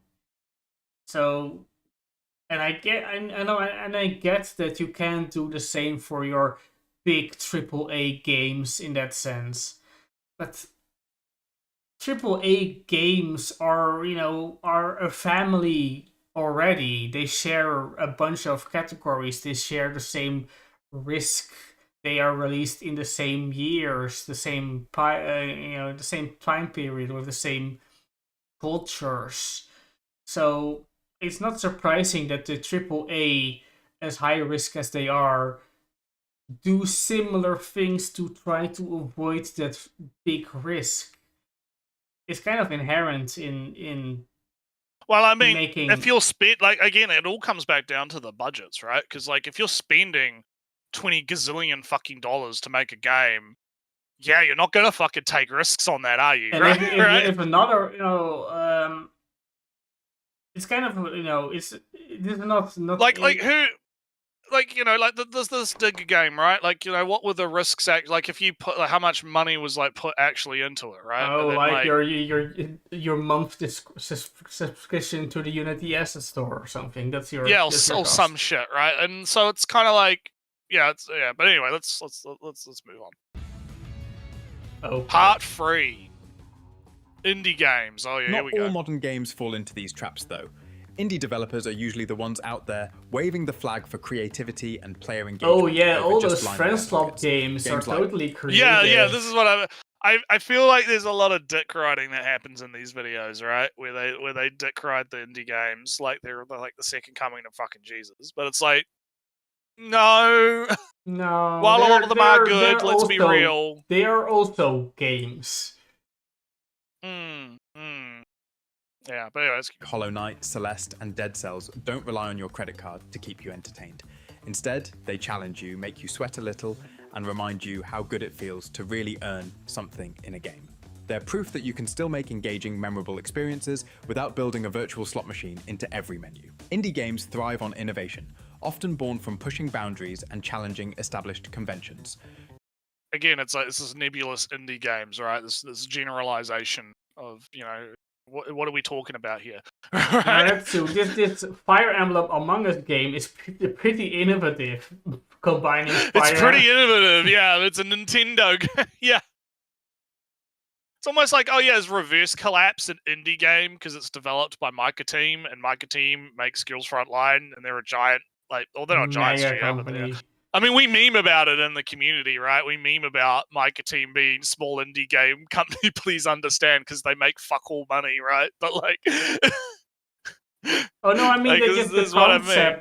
The concept of this social deduction game while doing a Fire Emblem game, where you have to pay attention to where your opponent is standing and moving and which skills and attacks they are using. Like, this character is standing there, but they are a mage character, so they do want to stay back. But are they staying back to not get killed because they are, all this what you're going to do in your imposter social deduction games from your Salem towns all the way to your Among Us games.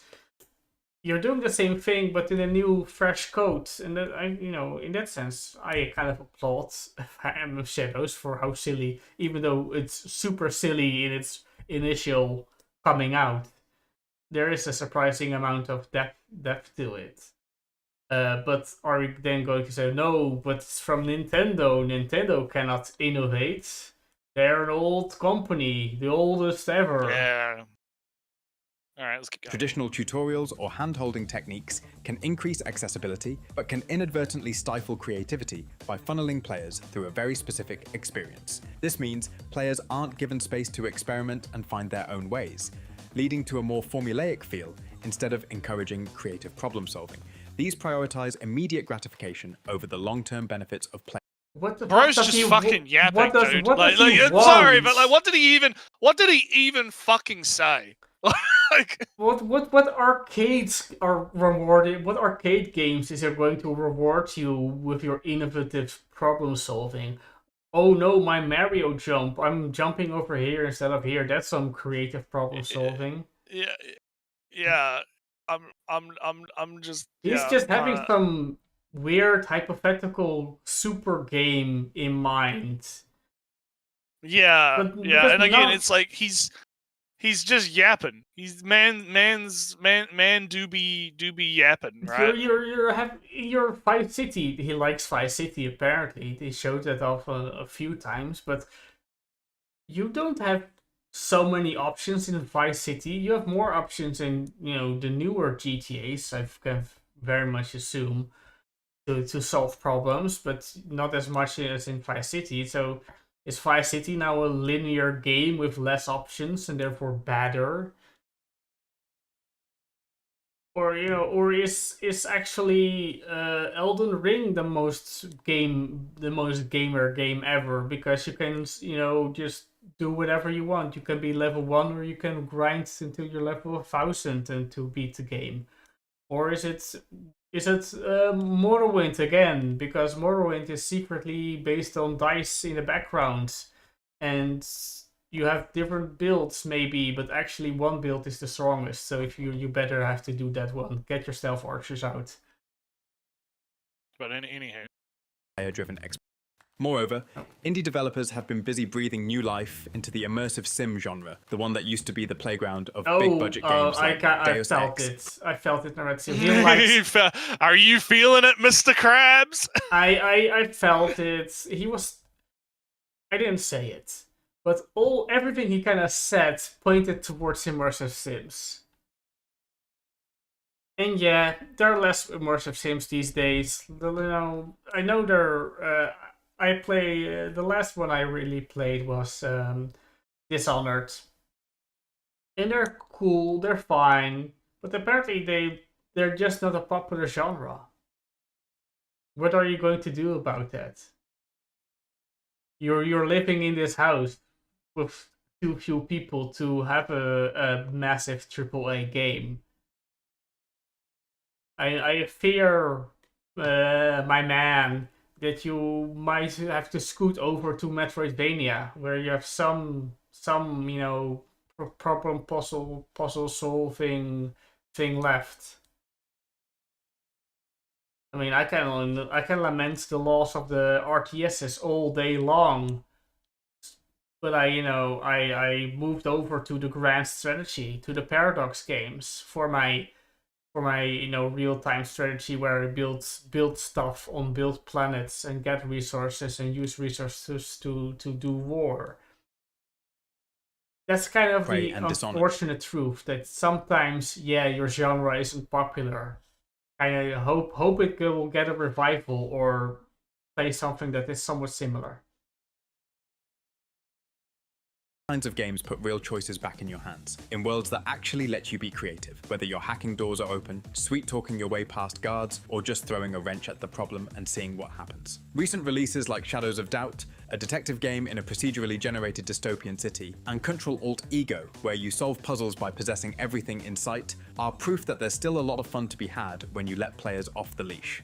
Then there's Journey, an indie game that redefines When the fuck was Journey last relevant? Like PlayStation 3, right? But there's also like a massive publishing deal with Sony to get that. I get look, I get that it's like, big history, big game, big blah blah blah blah blah. But again, we're in the year of our Lord 2025. When was the last time Journey was like really relevant in any discussion about anything?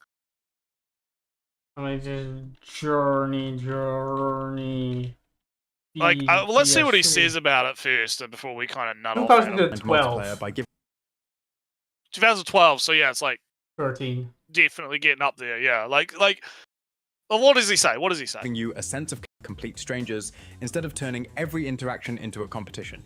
You wander through vast deserts, silently forming bonds with whoever happens to be there, and somehow it feels more meaningful than your average multiplayer game these days. So what about your Helldivers, where you... Yeah, I was gonna say, like, Helldivers is like, you match up with random people and you fucking kill bugs and shit, right? Like, and you get, oh no, you're the support guy, and oh, this guy likes to call in, heal other people, and this guy is always like a turret, and you settle into roles as you play for the half hour or so. Yeah, He's just kind of ascribing kind of this mythical indie dev status. That's alt. He's being kind of alt. Don't shy away from tackling serious themes. Celeste, for instance, manages to combine tough-as-nails platforming with a story about mental health and self-doubt that's as heartfelt as it is challenging. It even added an assist mode that set a new bar for making games accessible without watering them down. Through all this, indie developers keep pushing back against the idea that games have to be built around monetization or cheap tricks to keep you playing. They're a reminder that games can still be fresh, personal, and deeply satisfying, even if they don't come with a battle pass. What about Part 4? Nier Automata, which is big story, big, semi-big game, but very emotional game. I mean, I suppose we can give counterexamples all day long, but I don't feel it's kind of convincing in that these things are only found in indie games. I guess they're not found in AAA games, but then again, Naretsu, they were never found in AAA games. As long as AAA, the biggest game ever, they were never found in this. With the sole exception, Naretsu, it's kind of like the JRPGs, because they have the freedom to have these grand epic adventures. But besides those, and I wouldn't call those indie games also, I don't feel that the epic games of the past, the super games of the past, your Halos, ever told that much of an emotional story. What's another super game, Naretsu? God of War. I don't know. God of War 2, the original. Was that like a super I don't know. I emotional story? just think that this is getting a bit off the rails a little bit. But let's see finding balance, right? Let's have a look. What's the balance? It's entirely possible to take all the fancy tech we have now and still hold on to what made older games truly captivating: mystery, atmosphere, and the freedom to figure things out on your own. That's what made so many of those games stick with us. Listen to this epic it's something music. that's often missing in modern titles. Take Elden Ring, for example. It's Elden Ring. Whatever. Do whatever game. The game that had George R.R. Martin help with the lore, big. Or what about Baldur's Gate? There's so many player Baldur's choice Gate. ever. Baldur's Gate would actually be like the better example, right? Because that's like definitely a story of like the little studio that could. 1,000 different permutations of things that can happen. But let's keep going. A glowing arrow pointing them forward. The world is massive, the challenges are real, but most importantly, it's full of moments where you're not quite sure what's waiting around the next corner. It's a game that lets you breathe in the atmosphere and soak up. This is insanely funny with the added context of all the game devs that was salty about Elden Ring when it came out. You remember that? Like, you had like Ubisoft devs being mad because they're like, "Oh, we're Elden Ring. Oh no, this like there was that one." I kind of more remember the one about Baldur's Gate, which is. No, well, that's because you hear more about Baldur's Gate, right? But like, I remember the Elden Ring one where there was some Ubisoft dev or something who was like bitching about how Elden Ring is actually bad because it doesn't have like the map markers and the fucking UI shit. And literally everyone was just dunking on him for like a week. I vaguely remember that Baldur's Gate was, people very much like Baldur's Gate, and people were saying a new standard for RPGs, and then please don't hold us to this standard. We can. Yeah, I remember that. Yeah, I remember that too. It's the same thing, right? Yeah, it's the same thing. So like the added context of that makes this kind of funny. How this the feeling of and unexplored. This is a far cry from the approach a lot of modern games take, where the experience is meticulously mapped out and explained before you even get your feet wet. Too many games want to make sure you're never lost or confused, but that also means you never get that electric jolt of discovering something on your own. The quest logs, the objective markers, the endless pop-ups, they're all there to keep you on track, but they also take away any sense of surprise. Older games understood that the world itself could be the fun. I think it's exaggerating. Even Yeah, like it's exaggerating a bit, even Far Cry has surprises. Oh yeah, they say go here and kill the guy, but oh no, the guy knew that you were coming there to kill him. He set a trap, and now you have to do this escape sequence, and afterwards like, phew, jeez, I'm glad I escaped that trap, and oh, there was a cool sequence when I had to escape from the shark that was swimming after me. Sequence, whatever. No, you don't get a checklist for every experience which is just up ahead. You still have to do the thing. And even if you got, a skill tree that tells you what skills you can get, would that make Cyberpunk bad? That has a skill tree that tells you what you would get. But people like Cyberpunk Naretsu. There's so much you can do in so many different ways. But I guess it's bad because it has a skill tree that already tells you what skills you can pick. He's just kind of, I don't know. Natsu, do you have some internet debate terms for this? Not off the top of my head. No, I'm kind of running out of juice. I'm running out of juice. I'll be real. But anyway, let's give you that. Boxes on a map. It came from mastering a tricky platforming section, figuring out how to make the clunky combat system. Like it's fucking 12 p.m. I'd be eating right now, Elliot. I'm hungry. And I don't want to buy takeout because I'm trying to budget, so I'm fucked, right? I want to go pop a fucking pizza in the oven or some shit. Eat half of what you normally eat. You have twice the money. yeah, we were talking about that before, yeah.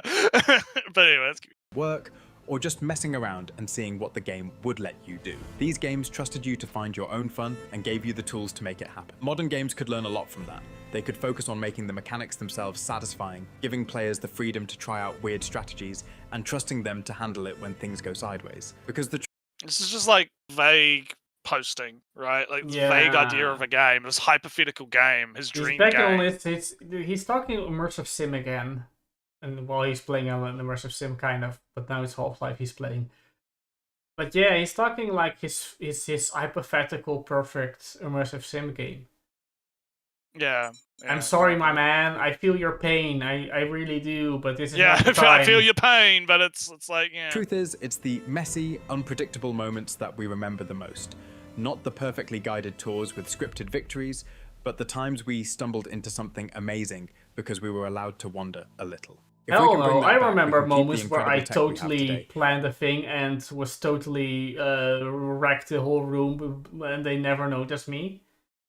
What do you mean I remember the fumbles? Nah, I did that whole room perfectly. Nobody saw me. I had the perfect strategy and I was the best gamer ever. That's the moment I remember. Anyway, that's just the thing. And still make games as alive. We're almost there. We only got like a minute. And memorable as the ones we grew up with. In the end, what I really miss about older games is the feeling of being alone but not lonely. The quiet thrill of figuring things out. the dark silence of Mario Sunshine. Sorry, that just reminded me of that shit. That's so funny. On Twitter, people were dunking on that. The excitement of finally beating a tough level, because I actually improved, not because the game wanted me to feel good. Modern games, with all their hand-holding and constant rewards, seem to have lost that spark. It feels like modern games, except Elden Ring, except Silksong, except Baldur's Gate, except Baldur's Gate, except this is the problem. This is why you can't this is why the generalization is bad, right? You need to be more specific, right? Because if you're talking specifically about corporate-driven slop AAA games, right? We can have a discussion about that, right? We could have a criticism of that. But when you broaden your definition to just be like the gaming modern games, quote unquote, you muddy the waters of your argument, right? Is the problem.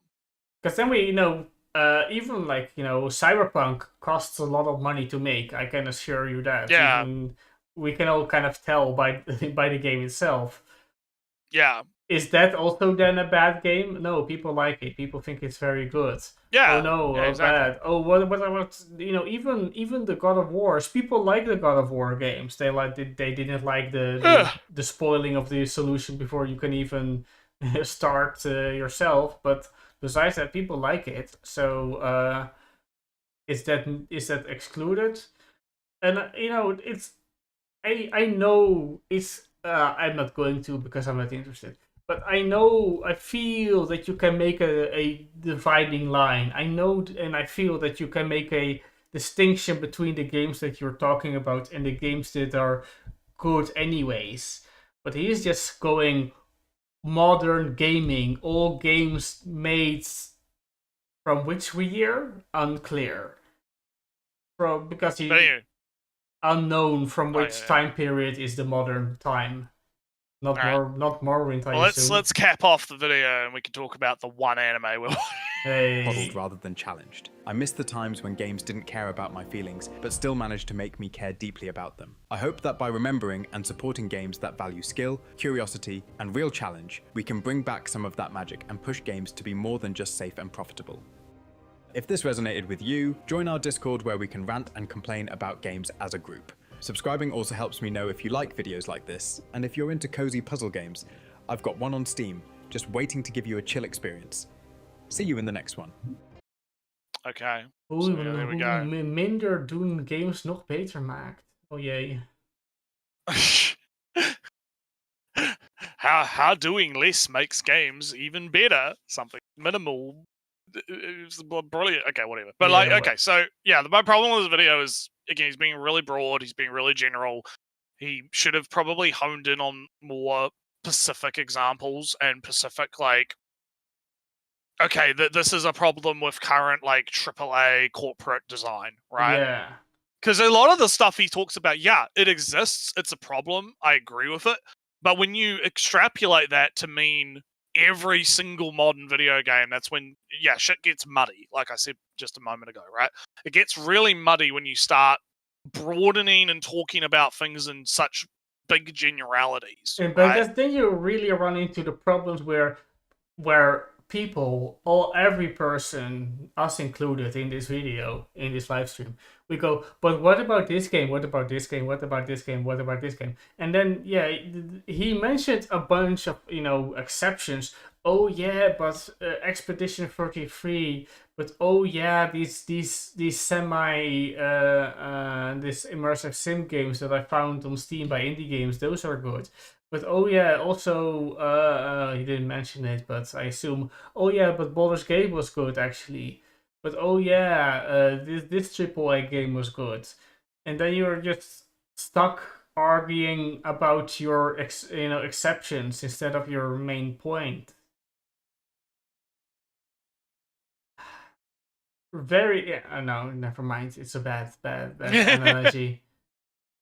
I was a thing that I was discussing on the Discord, and I was like, "Why are you doing it this way?" And it was like, Why? "Yeah, I don't really know. Why do things? Why do this way?" And it's like, and then the person was like, "I don't really know. I just did it," kind of thing. And like, but there is an intention behind it, yeah. And he said, "Yeah, there's an intention behind it, but it's kind of vague." All right, is this your intention? Yeah, that's kind of right. But it didn't really apply to this video, so just forget about the last 20 seconds. Well, I guess we can go talk about Unimus because Yeah, we got a couple of holdouts from the last season. We still right. cover. So do you want to do holdouts first or new stuff first? The Cult of the New. We could probably because there's a few of the holdouts that we can probably crack at.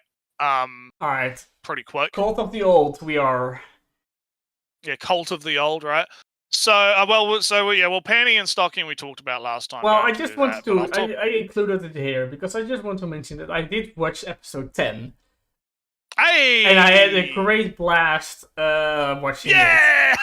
I told you, I was right. Yeah, I very much. I like the first half better than the second half because there was more, more actual things happened in the first one actually than the second one, with all the grunting in the second one.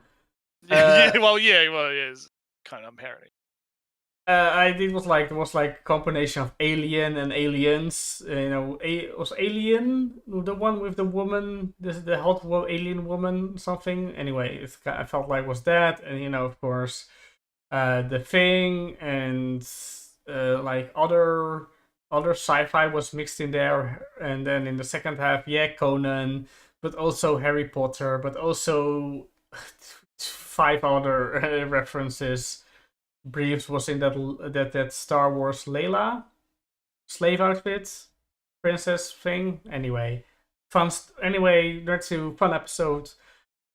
Yeah, you don't need the plot, people. Just watch episode 10. It is a fun time. Yeah. You'll have a fun time, regardless of which part you like more than the other. You'll have a fun time. Right? So I guess I'll do Mayflowers, right? Yeah. So it's pretty good. It's a pretty good show. It ends kind of just on like finally they fucking confess. Thank fucking Christ. It's been fucking 13 episodes and we finally get them actually talking. Yeah. And she's like, oh, I'm not good enough for you. People are going to say things. And he's like, no, I don't give a fuck. Fuck other people. I love you. Fuck that. They're like, oh, what are we going to do? And they're like, oh, we'll just date in secret. And then the show ends. And that's it. That is some progress. Yeah. Well, I mean, I don't know if we'll get season 2. I looked up the manga. Apparently it's ended. So it might get a season 2, might not. But I mean, if it ended on an okay spot, right? It just kind of ends on, oh yeah, they're now a thing, even if they're doing it in secret because reasons, right? Like, they kind of just do thing, right? Do thing. So overall, I'd say it's a pretty competent little romance love thing, right? There's some funny moments, but it is, I would argue, a little bit generic, but at the same time, there's nothing inherently like wrong with that. It's good to have a little bit of cheesecake every now and then, right? In terms of it's like having a little strawberry, right? You have a little sweet little strawberry amongst all the other stuff you're watching, right? So yeah, I would argue, fun time. I'd recommend it. It's all right if you're just looking for some nice romance stuff. Silent Witch, obviously, like the last episode aired today. Yeah. So we can't talk about the last episode. It was like very much like a new arc set up. It's very because the previous one was like the chess thing and the whole trauma about a friend that's kind of secretly abusive husband that is going to now we're introduced to one of the new like big witches or whatever, the new big and some street Starlight scammer doing stealing. Thief is gonna steal the cursed amulet and big Halloween bad things gonna happen. I did find it funny in the last episode where because the prince shows up because he's secretly having fun at the Halloween party because it's kind of like a Halloween themed sort of. It's also a secret way to contact the lady, the madam at the brothel, etc. Yeah, they go to a brothel and like they think that he's trying to like set up Monica to be a fucking prostitute. Just sell us a slave. Dresses her up as a prostitute. But it was really, no, we want to get you a costume, right? So they get her a costume and they go on a little bit of an adventure and they're doing fun things, right? Little romance, maybe some romance going on,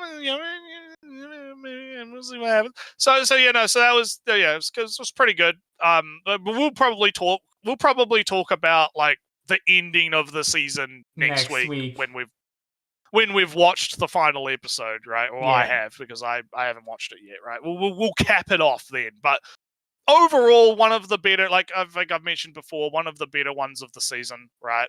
Definitely one of the best ones that came out last season. So although I might give like the title secretly Naretsu to City. Because it's just like a happy time every time we're watching City, time for some happy time. The only problem is like you can't really, like there's not a lot to talk about with it, right? Like, no, it's not just really. Good. I just because of the last episode. So the two characters, the schoolmates character, one of them is going to move to England. There is a surprisingly emotional goodbye scene with a lot of comedy in between here and there, but underneath Naruto, it is a sad moment where two best friends are going to live apart and not be able to contact each other really. So it's a sad moment. It plays out. It there's no sudden, oh, it's cancelled. Oh, I can have a portal, whatever. No, it's gone. She's gone. She stays. They have to deal with it. It's a growth, part of growing older, maturing, etc., etc.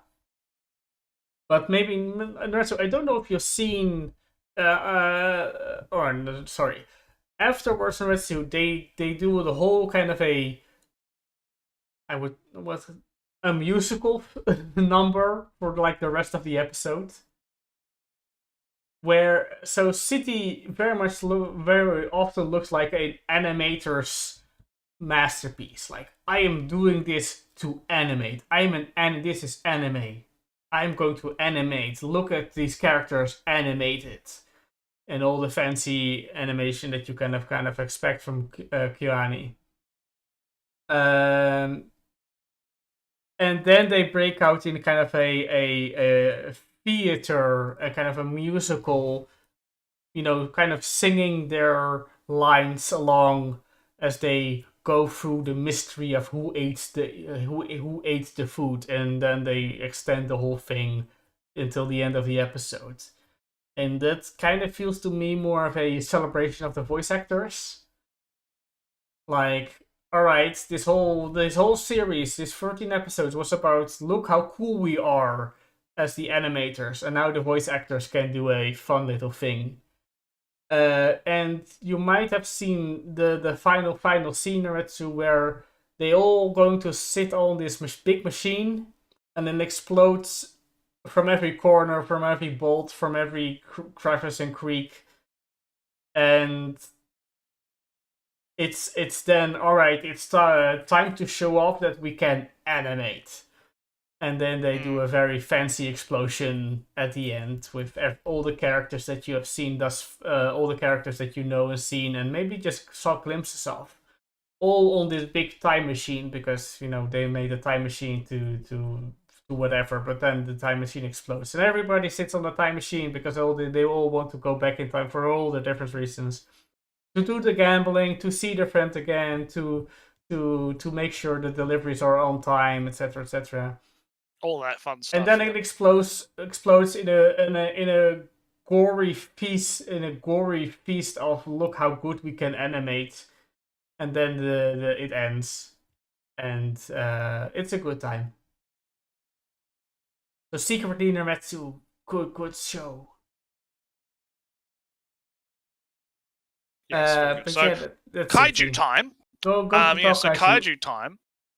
So very weird ending, because it kind of ends on a little bit of a pseudo cliffhanger, because basically the Japanese forces are getting this shit wrecked by the new kaiju that are designed specifically to counter each of the strongest members. Because I might have brought this up before, but like the big bad guy assimilates like the head of the fucking defense force or whatever, who's like the dad of the blonde girl, right? And in doing that, he now has knowledge of like the entirety of the defense force, right? Because he assimilated the guy, right? And so the Kaiju 9 has created all of these different kaiju that are like specifically designed to counter the strongest members of the defense force, right? And so this last episode was basically just like, oh yeah, we're getting our shit kicked in by these like wild card kaiju. Yeah. And it sort of just ends on, oh yeah, Kaiju 8's gonna come in and save the day in a sense. But then it just sort of ends. And it feels like there's clearly like either gonna be a movie or like another season or something going on. Even though I don't know if there's been one announced or not. Because it ends on episode 11 and there's like no indication that there's gonna be another one, right? Like I'm not sure if there is gonna be another one. I think there's a movie. Is there a movie, Mission 8 Recon? Is that like, I don't know. I'm looking at the fucking thing now because I'm trying to like figure out what the fuck's going on, because like it feels like a very weird spot to end a season. right? All It's almost like Dan to Dan when it ended the season on the fucking like crocodile people. Like it's a really weird spot. But with Dan to Dan, it was fine because they had already like confirmed the next season like a month in advance, right?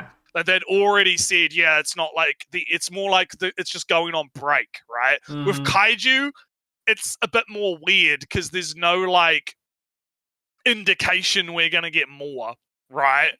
So I'm sort of, it's like I'm left here with my dick out. Like, why'd you stop blowing my dick, right? Like, what's going on? I'm not done yet. You know, it's kind of what it feels like. You know, so what the fuck's going on?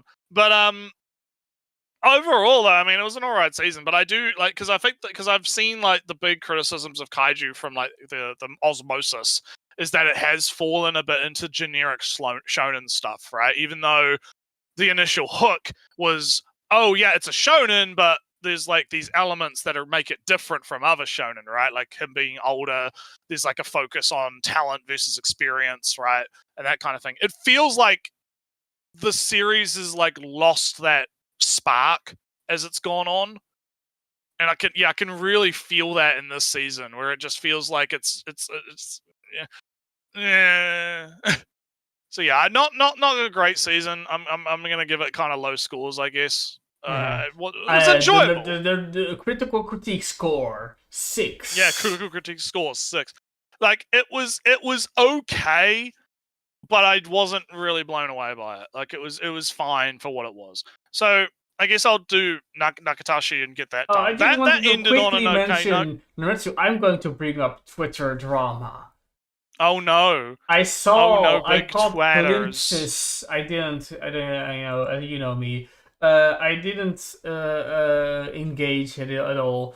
That like maybe this is like the final scene when I presume the main character is like looking back over his shoulder, and it's like it's a scene, and he's looking very cool and and kind of angry, like I'm going to do a thing or I'm going to get you.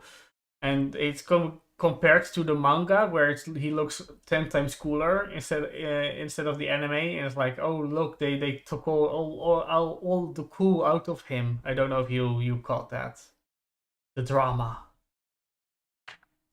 No, not really. I don't never mind then. That's the only thing I know perpetuates that people said.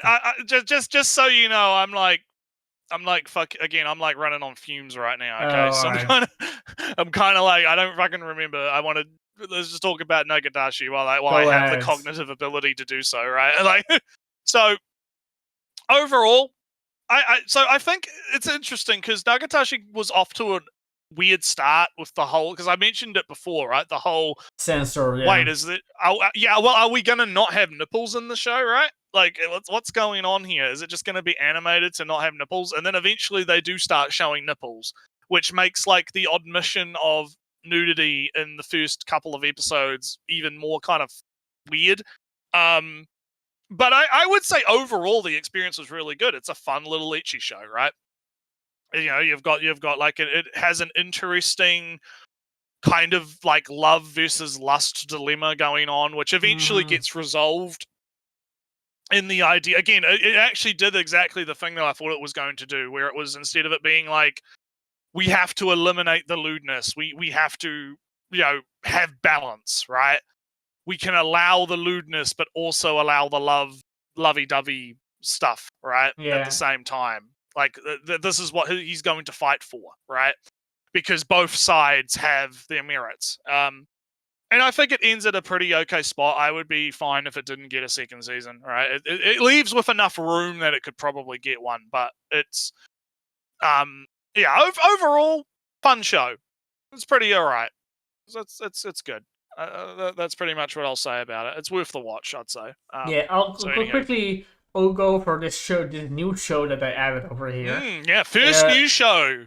It's a Clumsy Senpai. It's about I have a bunch of I think it's an interesting show because it's about this employee at this media company. I guess you could all just basically say Kadokawa, but this division that she's a part of and everybody is a part of here is about the publicity department. That's that is going about. All right, we're going to promote this show. Time to make posters for this show. Time to get these influencers talking about this show, and get those collab cafes running up. Time to make a deal with the cafes to get the collabs up. They're part of this department. She's always, doesn't say a lot. Says, "Hey, you did this wrong. Hey, I did this thing. Pay attention over here, etc., etc. I'm coming over at this time. Make sure you have this ready." That's what she does all the day. But secretly, Naretsu, she's not socially. She's no social anxiety. She just has difficult communicating in a way that isn't curt. But also, in that sense, she's kind of clumsy. The example in like the first 10 seconds is that she is walking through those gates that you scan your pass, gates open. But she has like a plumber's business card at the place where she should have her pass, but she replaced it because she's clumsy, etc., etc. Anyway, a new employee comes in. He's fresh employee, but he has talent. He is placed under her, so now she's tasked of training up a new employee, which kind of is difficult when her whole thing is, I don't really want to talk to people because I don't really know how to talk to people. And here is kind of the thing that I find a little bit interesting in this, is that it is told it is told from the perspective of middle management.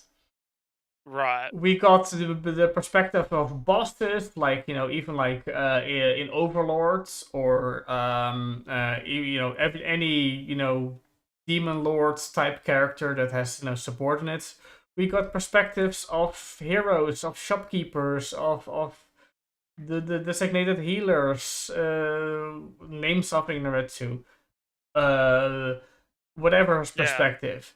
But now we got the perspective of middle management, which is funny, and it's also a little bit refreshing that we're in that sense that we're talking about integrated adults.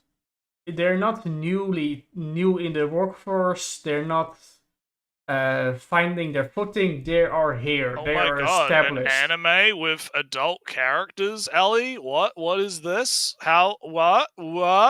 However, Naretsu, I kind of feel it's a bit trite in otherwise the setup. Because alright, she's curt, she's I think curt is just the best way to describe her. But she's really well intentioned. She doesn't want to be curt all the time, but that's just the way she thinks. Blah blah blah blah blah. New trainee discovered that she is actually making an effort to be nice, but she's having difficulty with it. So that's his secret, that he knows that she's actually nice, even though all the co-workers think she's mean and bossy and all that stuff. One last small detail is that the main character, her voice actress really does the forced authoritative voice well. Right. She wants to be authoritative. She wants to be seen in a capable light. But she's just pretending to be that way. And the voice actor really sells the I am talking very authoritatively. You should trust me voice. Even when she's just doing a tour of the place. And then this is the cafeteria.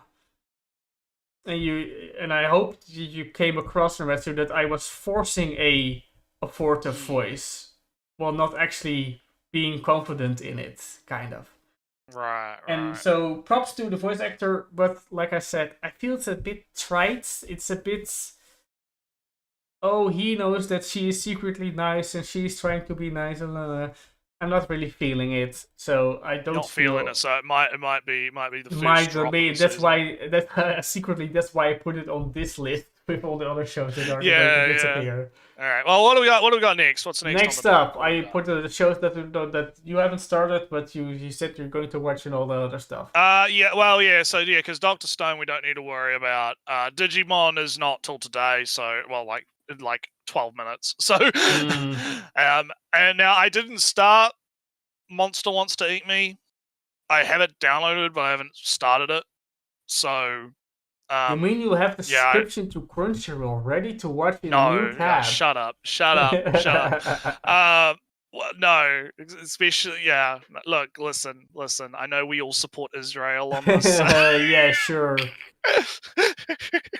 That news about Crunchyroll and Israel. Some new scam AI auto-translate subtitle thing. So let's talk about something so let's get you whatever out the way first. So yeah, they defeat the foot smell girl. Very sad that she What lost. a sentence! What a fucking sentence! Yeah, this episode they defeated the foot smell girl. Anti-King, how oppressive of them. Yeah, they managed to defeat her via funny means, and so there's a hint. So there's an interesting little. Remember how I mentioned that the glasses girl that you liked was like, oh, there's something up with that guy. Like she reacts really weird, and like so she's talking to like the boss man of this agency or whatever, and she's like, well, there's like it's almost like there's a darkness within him. There's something going on, and then we see like in where they're at, right? He's like. He gets really, really angry at this chick because of the chick like fucking with people, right? Like with like bringing up memories of like people that they loved or people that are no longer around and like mind controlling them with them and stuff. He gets like very, very fucking angry about that, and we get these cuts to like the seed that is like inside him, the darkness seed or some shit, and he basically just like walks up and just starts beating the shit out of this chick. Just fucking brutally beating the fuck out of her, right? And so the guy who's like the mentor guy has to be like, Chill so out. how are we gonna get like the information out of her now? Oh. And he's like, oh. Oops. All right, come on, buddy. Let's have a pep talk. We're gonna have a chat. So they have a little chat. About like people not being perfect and all this other kind of stuff. It was pretty good. It was all right. And then of course the girl wakes up and they like tend to her broken fucking nose and shit and fucking try and fix it up. And then they're gonna get like, oh, there's secrets of fucking the angel that brings people to and from the fucking sphere or whatever, right? So you see, the series is continuing. It's all right.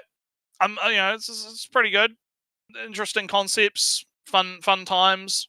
We'll see how it plays out.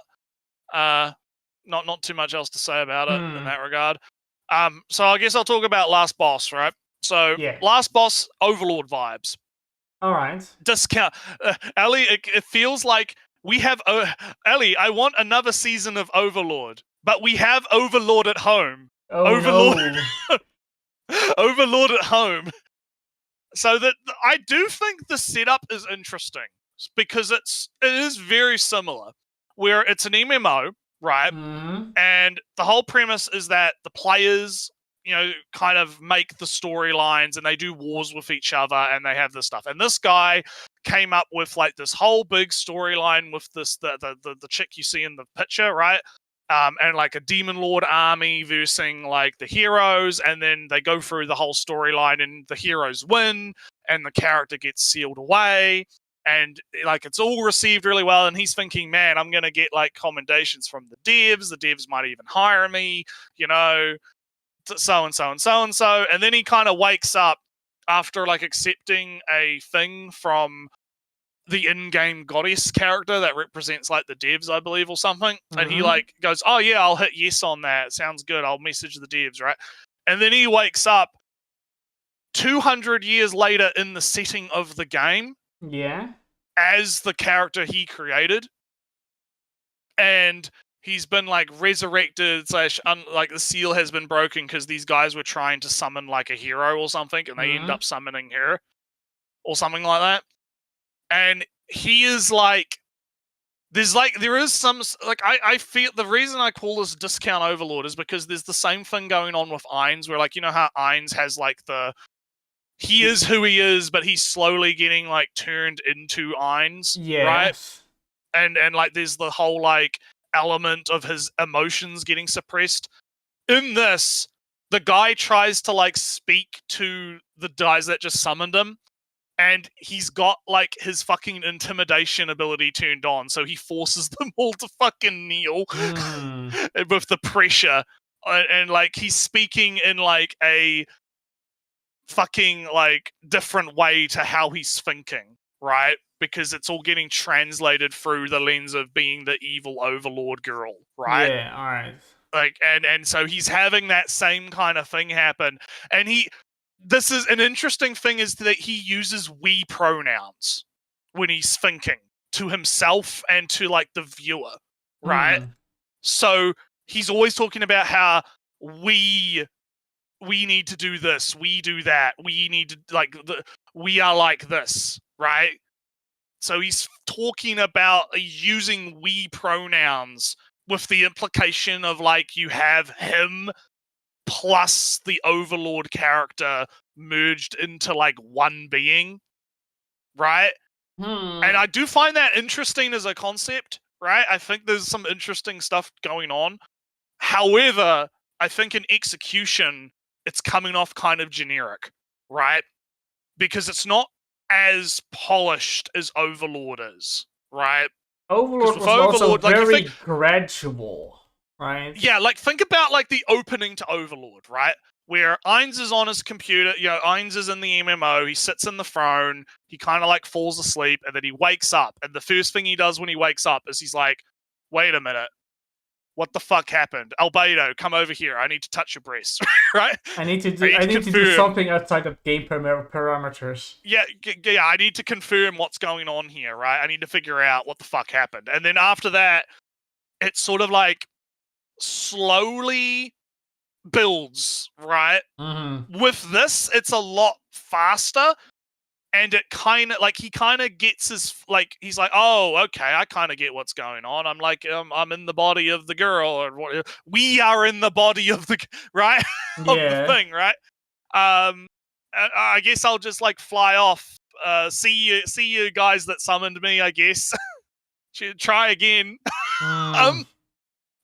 And then he flies off back to his like tower, and he meets up with the Albedo substitute, who's like an NPC he created to be the assistant, right, of the girl. And like they interact, and they're like, oh, so what happened? Oh, well, like the 12 beasts you created, like, well, the heroes like went off and made their own countries. Like most of them are dead. There's only like a few of them that are alive still. The 12 beasts you created are all like running amok and like fucking around, so we have to go deal with that. Okay, that's going to be like the first mission, is to go get the beasts back under control. Oh, but we have no money. So how are we going to make money? There's like an implication. Evil to become an adventurer. Yeah, to become an adventurer, yeah. But there was like a little... I liked the slight implication before they like confirmed that of like prostitution. It was like a little, it wasn't like totally implied or that was the joke, but that's just me being a pervert, right? My brain being funny. But yeah, though, they go and they like, so she hides her identity and they go take some jobs, they go kill some orcs, and we get established that she is like overpowered, right? Yeah. Because she's still level 99, full max power, can kill all the things in one shot. Right. So yeah, but so my verdict as of right now, because I've only seen episode 1, episode 2 came out today. I'm going to watch it probably tomorrow or later. I'm interested enough to keep going, but it does really feel like Discount Overlord. Like the author very clearly was inspired by Overlord, I feel, in this, and is trying to replicate that same vibe. So what I would be interested in is to see where it deviates from the Overlord formula. Yeah, that could go very quickly as the Mushoku Tensei clone that we had that I watched like 2 episodes of, and I was like, all right, nah, or like 1 episode. Yeah, like where is this going, right? Like, yeah, is this gonna be just generic power fan, not power fantasy, but like, is it just gonna be generic overpowered character stuff, or are we gonna have like, because again, I'm interested in like the dynamic of, I'm like in the body and I'm referring to myself with we, like, because the guy doesn't even comment on the fact he's using we pronouns. It's just in the subtitles. Like, you might have to watch it to confirm with me if he's using the right Japanese for saying we. Oh no, now I have to watch it. Now you have to watch it, yeah, because I kind of want to know whether or not that's like a subtitle thing or not, right? Because it was very interesting to me when I'm reading the subtitles, and it's like, yeah, he keeps saying we, right? Like, we have awakened, we are doing this, we are doing that, and it's all in his internal monologue. He's doing this, he's not saying this out loud, right? Like, he constantly refers to himself in the third person we pronoun, right? And I find that interesting, and I want to see where that goes, right?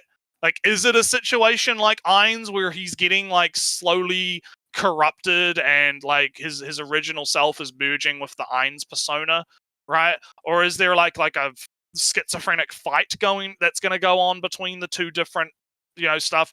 Is he, like, there's interesting stuff that could go, right? And so that's why I'm gonna keep watching it, just to kind of see. But if it ends up getting a bit too generic and ends up getting a bit boring, then I might just end up dropping it. But we'll see how it plays out, right? Is kind of where I'm at with it. Yeah. I'll talk about it quickly. Anyway, so yeah, you talk about your thing first, and then we can talk about the one that we probably watched again. So, I 2 things. I did watch the first episode of the Monster Wants to Eat Me thing. You read the manga of it? I didn't read the manga, I just know of it. Alright. I've heard about it. So, I'll spare you the fine details, but I do have to say that I don't have to say, but I'm going to. That our main character is very much disassociation at the moment's notice.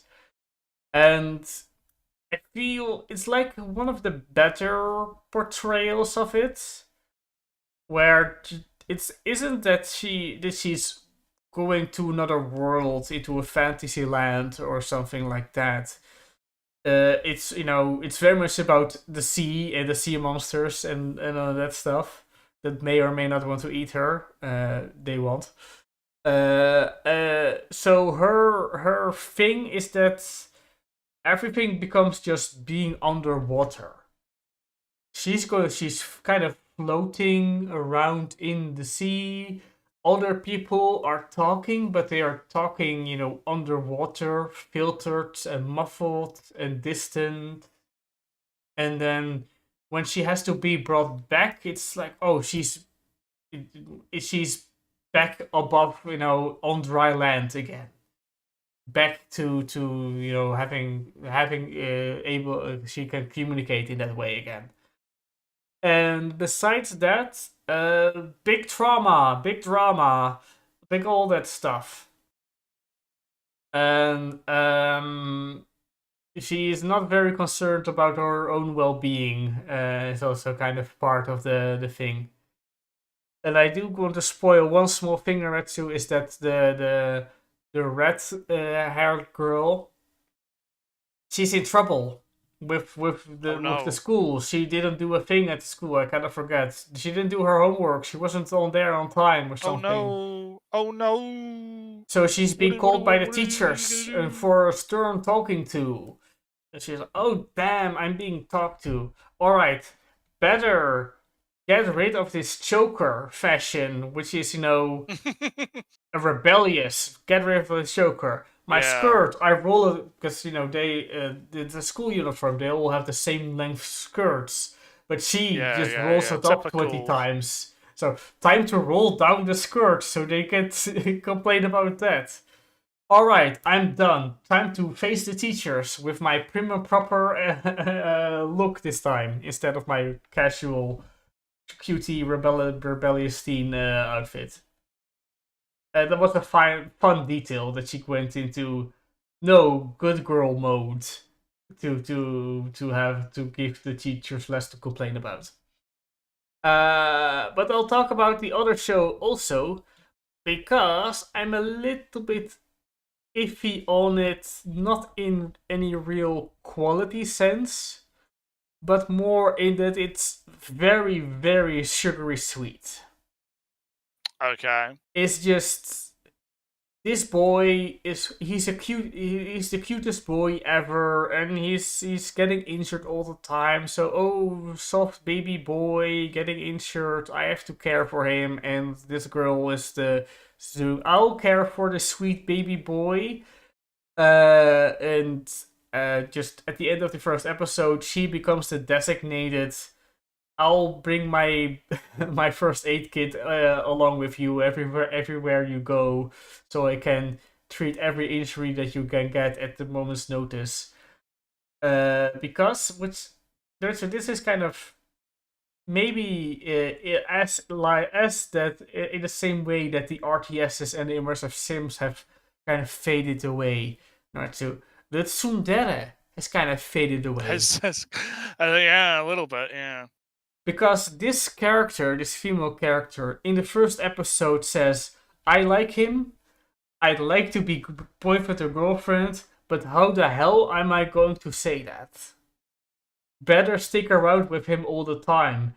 Better have my friend over here be my wing woman and help me out with this get him to be my boyfriend plan. I kind of like this trend, this era of, hey, I like him, her, without any other qualifications really. Whether it's Marin from Dress Up Darling, or this girl from this show, or even like Dan the Dan is also like, they kind of already know that they like each other, but it's a kind of a big social hurdle to really say it out loud. I kind of like this attitude a little bit more than Tsundere Overlord in that sense. But that's just my general opinion. I don't know if you have a preference, Noretsu. Not particular. Yeah. I mean, yeah. No, you can tell I'm out of energy, right? Alright, talk about get energy with your incest show. Yeah. The show's based, okay? The show's very... So we'll talk about, like, I guess, episode 0 and 1 together, because I assume you've either watched both, or it's at a least prologue. one. Yeah, this episode 0 is the prologue, and I think it's... I don't know why they split them, because I feel like you could have just put these two together and done the whole, like, 1 hour first episode thing, right? I kind of... From what I remember... That was actually the case, but Crunchyroll has this thing where they just cut everything up to be like episode length. Is that like a new thing? Because like because even like the Kaguya-sama movie, right? I was talking like Kaguya-sama like it had 4 episodes. Right. It's a way back. It's been a while. Yeah. But it was just actually a movie. But they just DVD'd up that's fucking into 4 weird. episodes. Yeah, that's fucking weird, right? So I remember when we is were it even first... on? Is it even on Crunchyroll? Hang on. I don't know. No, it's on HIDIVE. It's not even on Crunchyroll, so it's not even on Crunchyroll. It's on HIDIVE. So I remember this being like, I was talking about it, where this was one of those shows that was had a longer had a long first runtime, and I said that is usually indicative of a confidence in it. But if I look over here, well, like I said, I don't know. Well, anyway, let's because yeah, it's on High Dive, so I don't. No, I it don't know if wasn't it'd be- combined. Never mind me then. It just No, that's what I made mean. it up. Okay, so like, anyway, the point is, this feels like it should have been combined, right? This feels like two halves of a movie. Like, it feels like you could have like stitched these together, and it would have been perfectly fine, right? It would have been like there would have been like no problem to do that. No. But so that's why we'll talk about them kind of like as a combined product, Sure, I guess, yeah. right? So the first half is the prequel setting up. Okay, it's like the year 2030. Technology has advanced. Our main protagonist guy, his family is in a car crash, and he gets adopted by like the family, friend, family, right? And Big Sis Toa, right? Sis Toa, and they kind of like develop, a whole relationship over time. She's like a massive genius girl who's coming up with all these technological One-woman advancements. singularity is a very cool title. Yeah. The one-woman singularity who has like created all of this technology. Like he's going down the street and he's like, she had a hand in that. She had a hand in that. She helped make that, right? Like there's all this stuff that's all her doing, right? And they live in this like big fancy house. And the current thing that she's working on is like AI and androids, right? So the idea is like there's this debate going on, and it's interesting. It's actually really topical that this is coming out. Yeah, I feel like that's kind of the point of it, right? Yeah, like there's this whole debate going on. You've got like different companies that are trying to subvert her and either use her to like boost their own company, or they're aligning themselves with like religious whack jobs that think that it's a sin in order for them to be ahead of the game, right? And there's some big commentary going on around that, and it is very, very fucking topical when you look at stuff like OpenAI and whatnot, and the stuff that a lot of the people pushing AI are doing, like these tech bros and stuff, right? So there is some interesting stuff going on, and in the midst of all of that kind of like side drama, the side political drama, you have the relationship between these two characters, the brother and sister, not related by blood, falling for each other. Actually, you just kind of not related at all. Not related at all. Bound, not bound by blood. Totally okay, right? It's safe incest, right? They just grew up together since they were like 10, right? The big, and I love how it's like it's reciprocal too. Like he's into her, and she's like in bed, like looking at pictures of him to make his birthday present, and she's getting fucking the implication that she like fucking masturbated. It's not even an implication, right? So it's just what happens. It's not even an implication. It just happens, yeah. It's fucking wild, fucking wild, man. But like, okay, so the fast forward a bit, right? They obviously, they have a date, right? There's this big date thing that happens, right, in the midst of all of the turmoil going on, right? And they kind of propose to each other, and they're like, okay, we'll get married, right? Yeah. Big thing, right? Let's become an actual couple. Let's do it. And then we go to she's doing a presentation on the AI androids and how this is going to be a big thing. And big terrorism happens, right? We have big tourism, right? Some small political violence. Yeah, just a mild political violence, right? As you do, right? As you do. Guy comes up on stage and basically shoots her, and he jumps in the way of some of the bullets and is basically critically injured. She's presumably not as critically injured, but she has been shot, right? And then we kind of just jump cut into him waking up in the pod.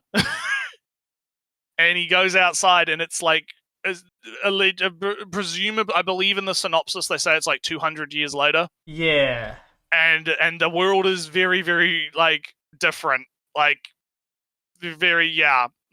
Very odd, but we'll get into it. But so so I'll take over for the second half. Yeah, you take over because I did the first half. You can do the second half. He's told that he's the wise one, and apparently he has given out wisdom to this kind of semi-tribal village. Okay, you're kind of skipping a little bit. So he wakes up, And immediately after waking up, these two got this little girl and this guy show up, and they're speaking like a fucking random language, right? Yeah. And they figure out how to communicate, and basically, yeah, they essentially what's happened is he's been in that pod for like 200 years, and the people of this village have been like pseudo worshipping the pod. But also, the pod it's apparently that the pod has been talking in some way. Yeah. Somehow the pod has been talking to the villagers or whatever. Or slash him, he has been talking in some way or somehow. Yeah.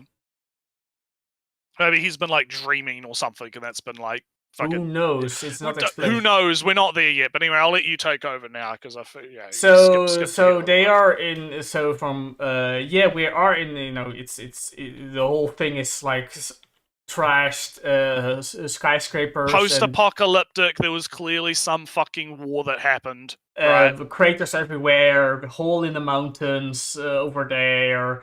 But oh, hey, wait! That building over there is the Bale building where we're at. Oh, did you say this was Hakodate? Oh yeah, it's Hakodate. Oh, that's the Hakodate building. So we are at the place that was Hakodate, but the people I don't recognize anymore over here, etc., etc.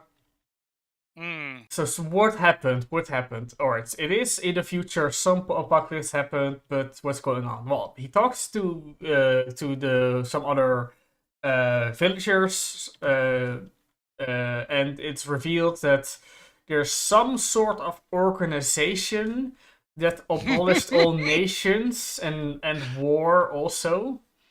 Yeah, and just took over. And Ellie, what's the name of that organization? Owl? What? Could it be pronounced Orwell? Orwellian?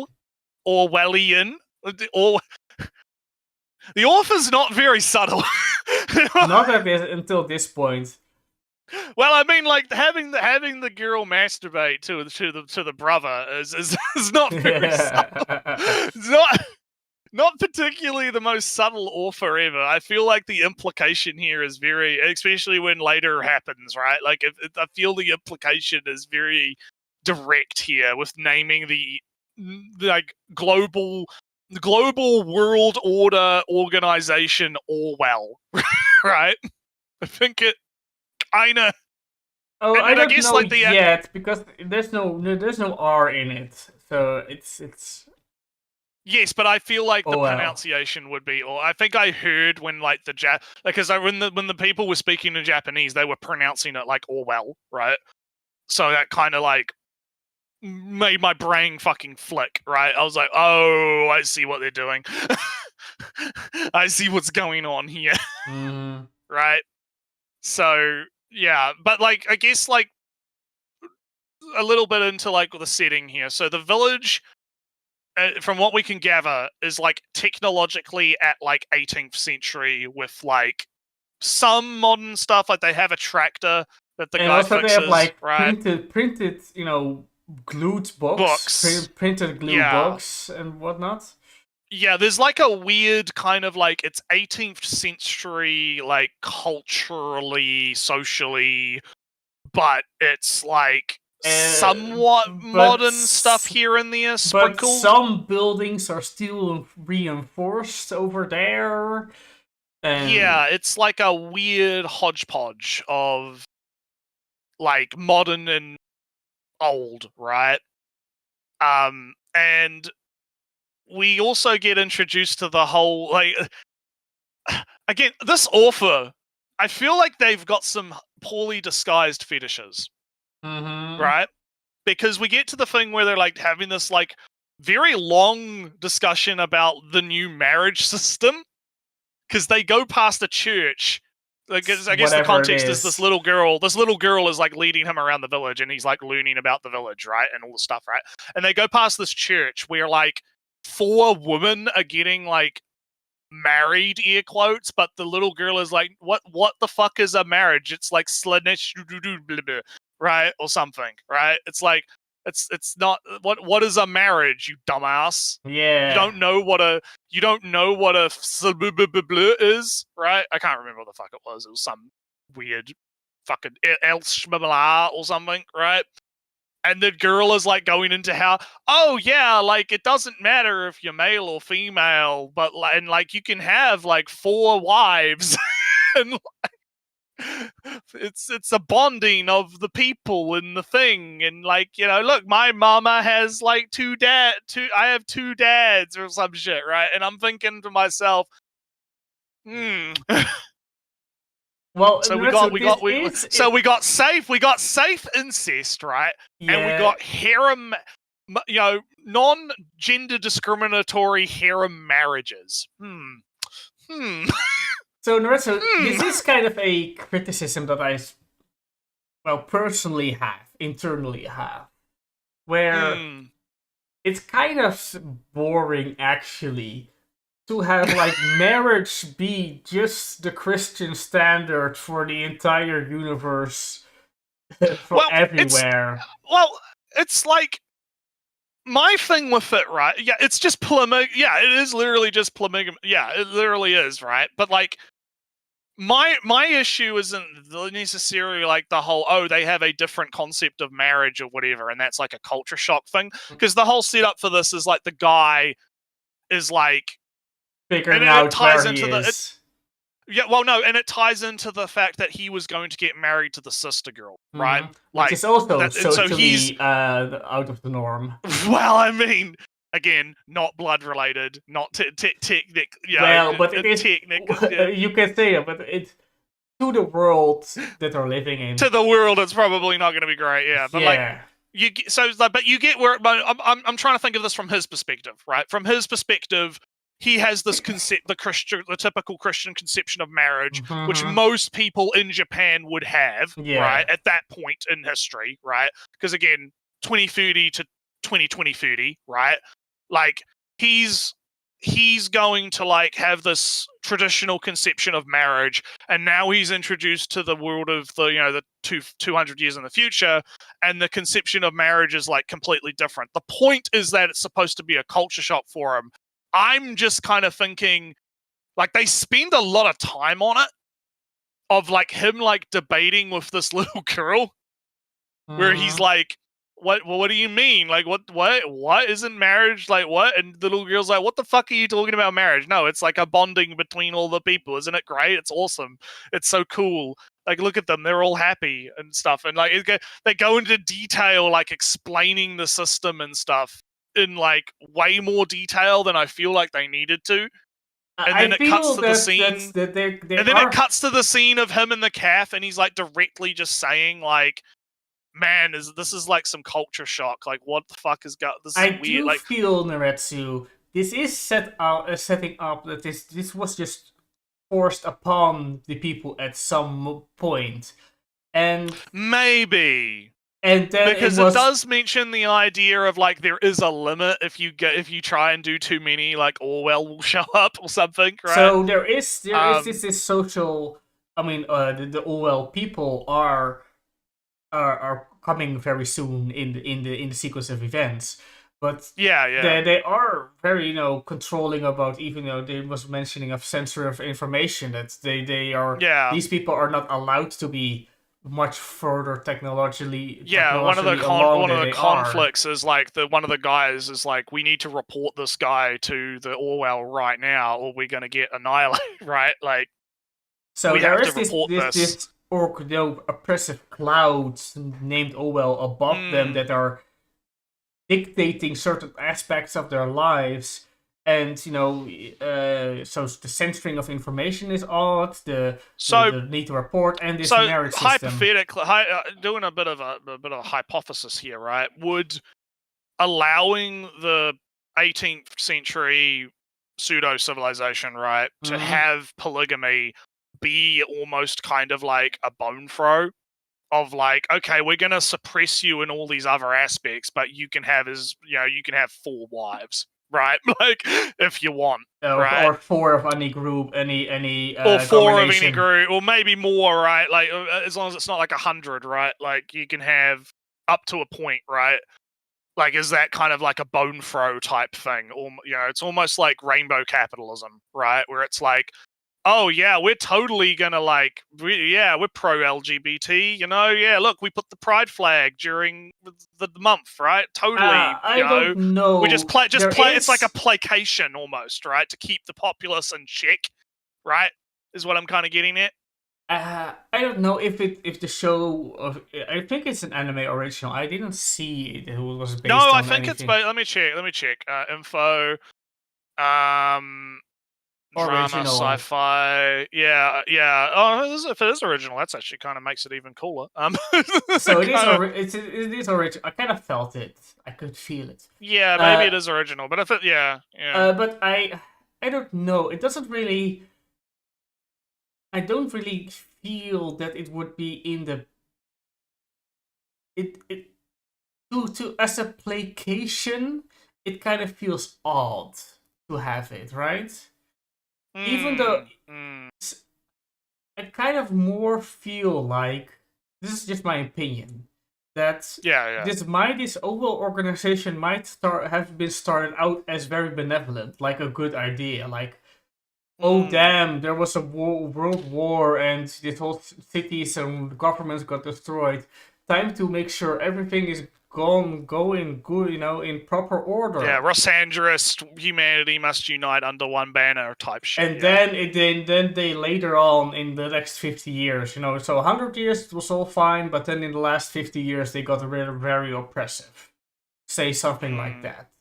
Well, who knows? We'll see how it plays out, right? Because we are showing them to be very... Yes, because they do show up, because as I mentioned before, the guy that's like, we have to report them, he does the thing and he reports them, right?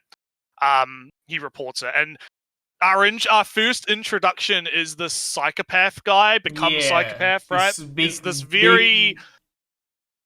He's very like, corporate almost, like, this is gonna raise me up the ranks, you dumb fuck villagers, shut the fuck up.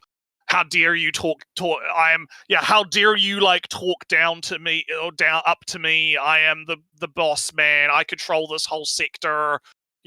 There's also a very clear disparity in the technology. Like, all of the Orwell guys are dressed in these military outfits. The guy himself is in almost like an officer's uniform type thing. Yeah. Compared to the villagers, in comparison to the villagers that all are dressed in Islander Pacific Islander type looking outfits. Colonialism, Naretsu. It's oppressive colonialism. Kind of, yeah.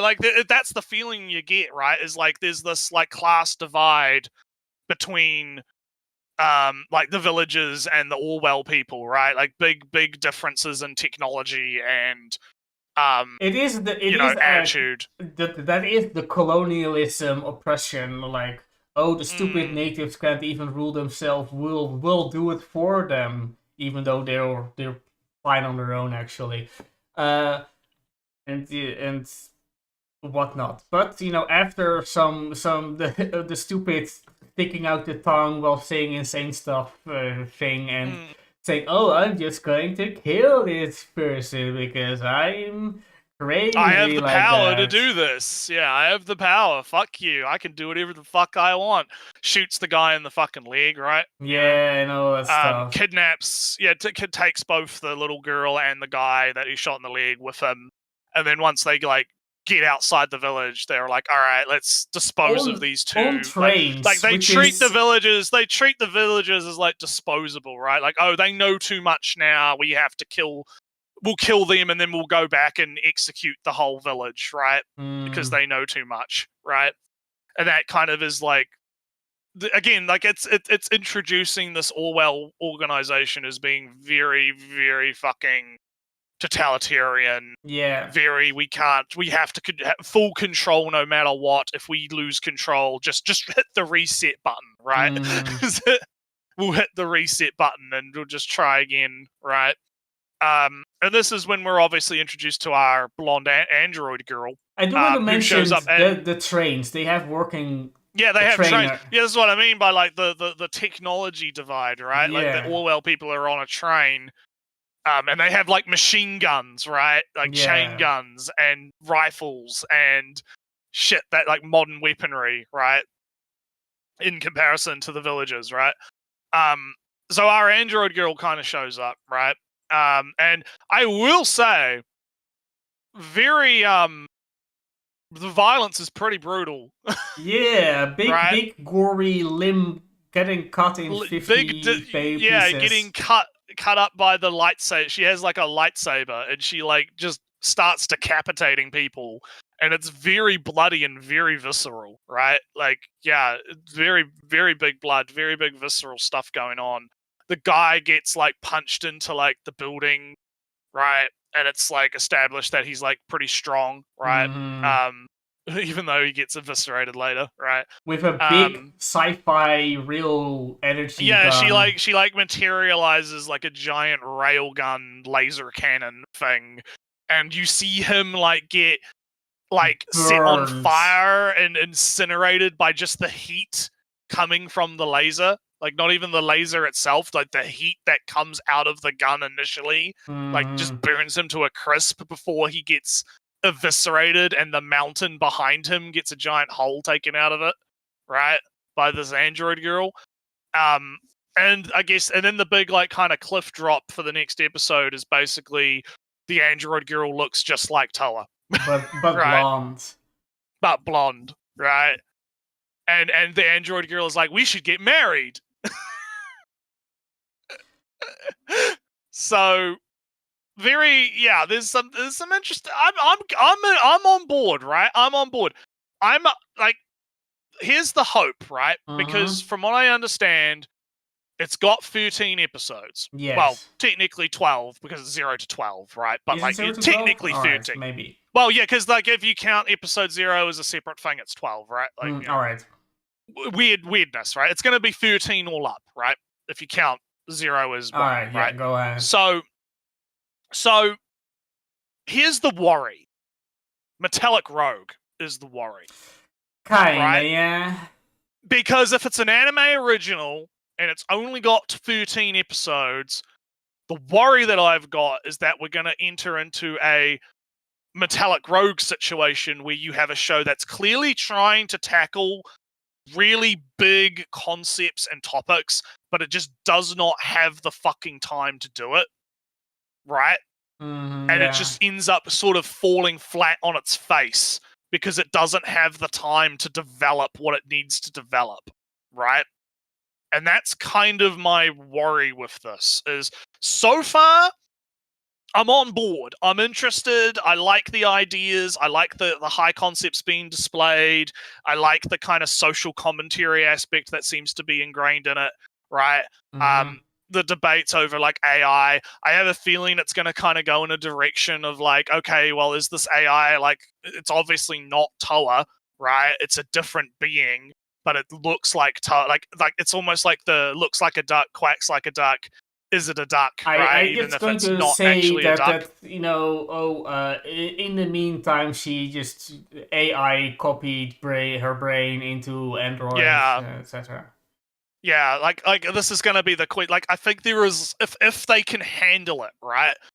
I think there's an interesting like discussion to be had about that and how that's going to play out. But then you also have all this Orwell stuff, right? Or Owell. You know, OWEL. Oh well, it's totally not meant to be Orwell, guys, right? Stuff going on, and the commentary about, you know, oppression and you know all this kind of stuff. Again, it's happening. It's the Metallic Road comparisons, right? It's happening, Ellie. I'm feeling. I'm not going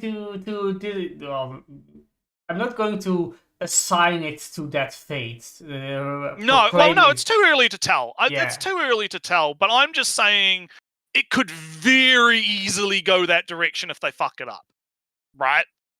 If they fuck it up, it's going to probably end up being Metallic Rogue 2.0. But if they can pull it off in 13 episodes, and, you know, if it gets a second season, right, even better, right, if they get more time, if it does well, right, I'm just saying, let's wait and see how it plays out. It's going to be interesting to see where this goes, right?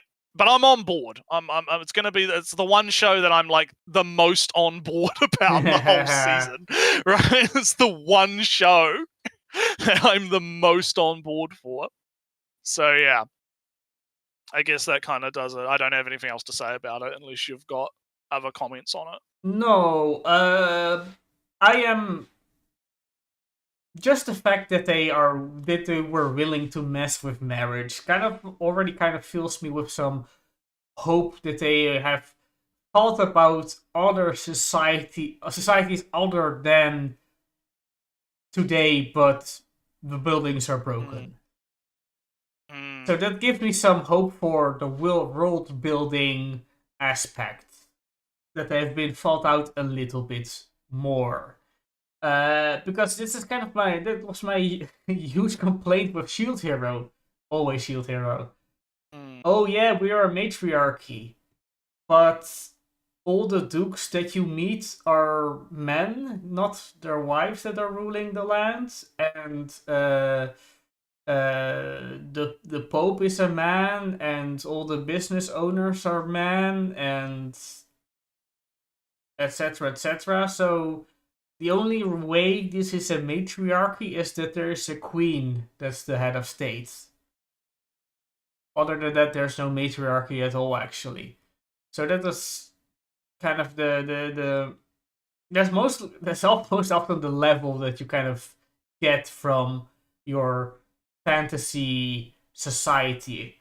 Oh yeah, a queen is in charge instead of a king. How different it is. Crazy. We're so crazy, Naretsu. There's a queen instead of a king. But yeah, so that's why I'm kind of more hopeful with how this world is constructed than otherwise. Yeah. Like I said, we'll see how we go. We'll see how we go. Yeah, because just because I have this platform. Because even say Japan, alright, Japan had marriages as man, woman, etc. But they had this thing about, hey, 30-year-old, you are now my son. I have adopted you.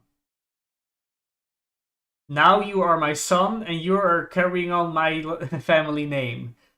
That was not really a thing in the same period over here in the West, or in the time of kings. No, you had your own kings or nephew.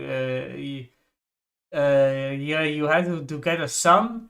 Otherwise, you should behead your wife and get a new wife who would get you a son. And you continue that until you converted to Anglicism. But in Japan, you could just adopt a son. So there are other ways to construct your family lineage line, etc., etc. So that's a positive. Right. Otherwise, just a small, I guess, housekeeping-ish thing. The season hasn't started in proper yet. So there are it's going to be like another week. It's going to be like another week or two for things to start really ramping up. Because I'm looking at this list, right, and say the vampire show that I'm going to watch. Yeah, that's next week. Yeah, it's 2 weeks, Naretsu, because I'm seeing at the countdown that is 7 days and 12 hours before it shows up. So that's going to take a while. And also, not that I'm watching it. I don't know if you're going to watch it. One Punch Man. I did have it on the list, but like I said, we'll see how we go. One Punch Man is also like in 7 days and 14 hours. Yeah, because today was a recap, so. Yeah. So that's also if we're going to watch and talk about One Punch Man, that's also like not next week, but the week after. So season hasn't started properly yet. Though like 3 of my romantic comedy type shows has aired, and I haven't watched those yet. And there are like 5 more coming. Yeah. I'll report if I keep up with the Yonosuke, the boy who gets injured all the time, and I already kind of dropped the awkward senpai. Yeah. So we'll see how we see what happens. Yeah. Next episode's episode 80, so we'll have to find a fun video. As if we did any special episode. I guess with 100 we can, but I think with 100 we did. I don't know. We'll see where we go. We'll see how we go. But anyway, if we don't have anything else, I guess that'll do us for today. Yeah. It's fun time. So just small note, next week also not normal time. Oh no! It is how Oh, it is. no. It is how it is. But anyway, we'll catch you guys next time. Have a good rest of the week. Later. Have fun. Bye.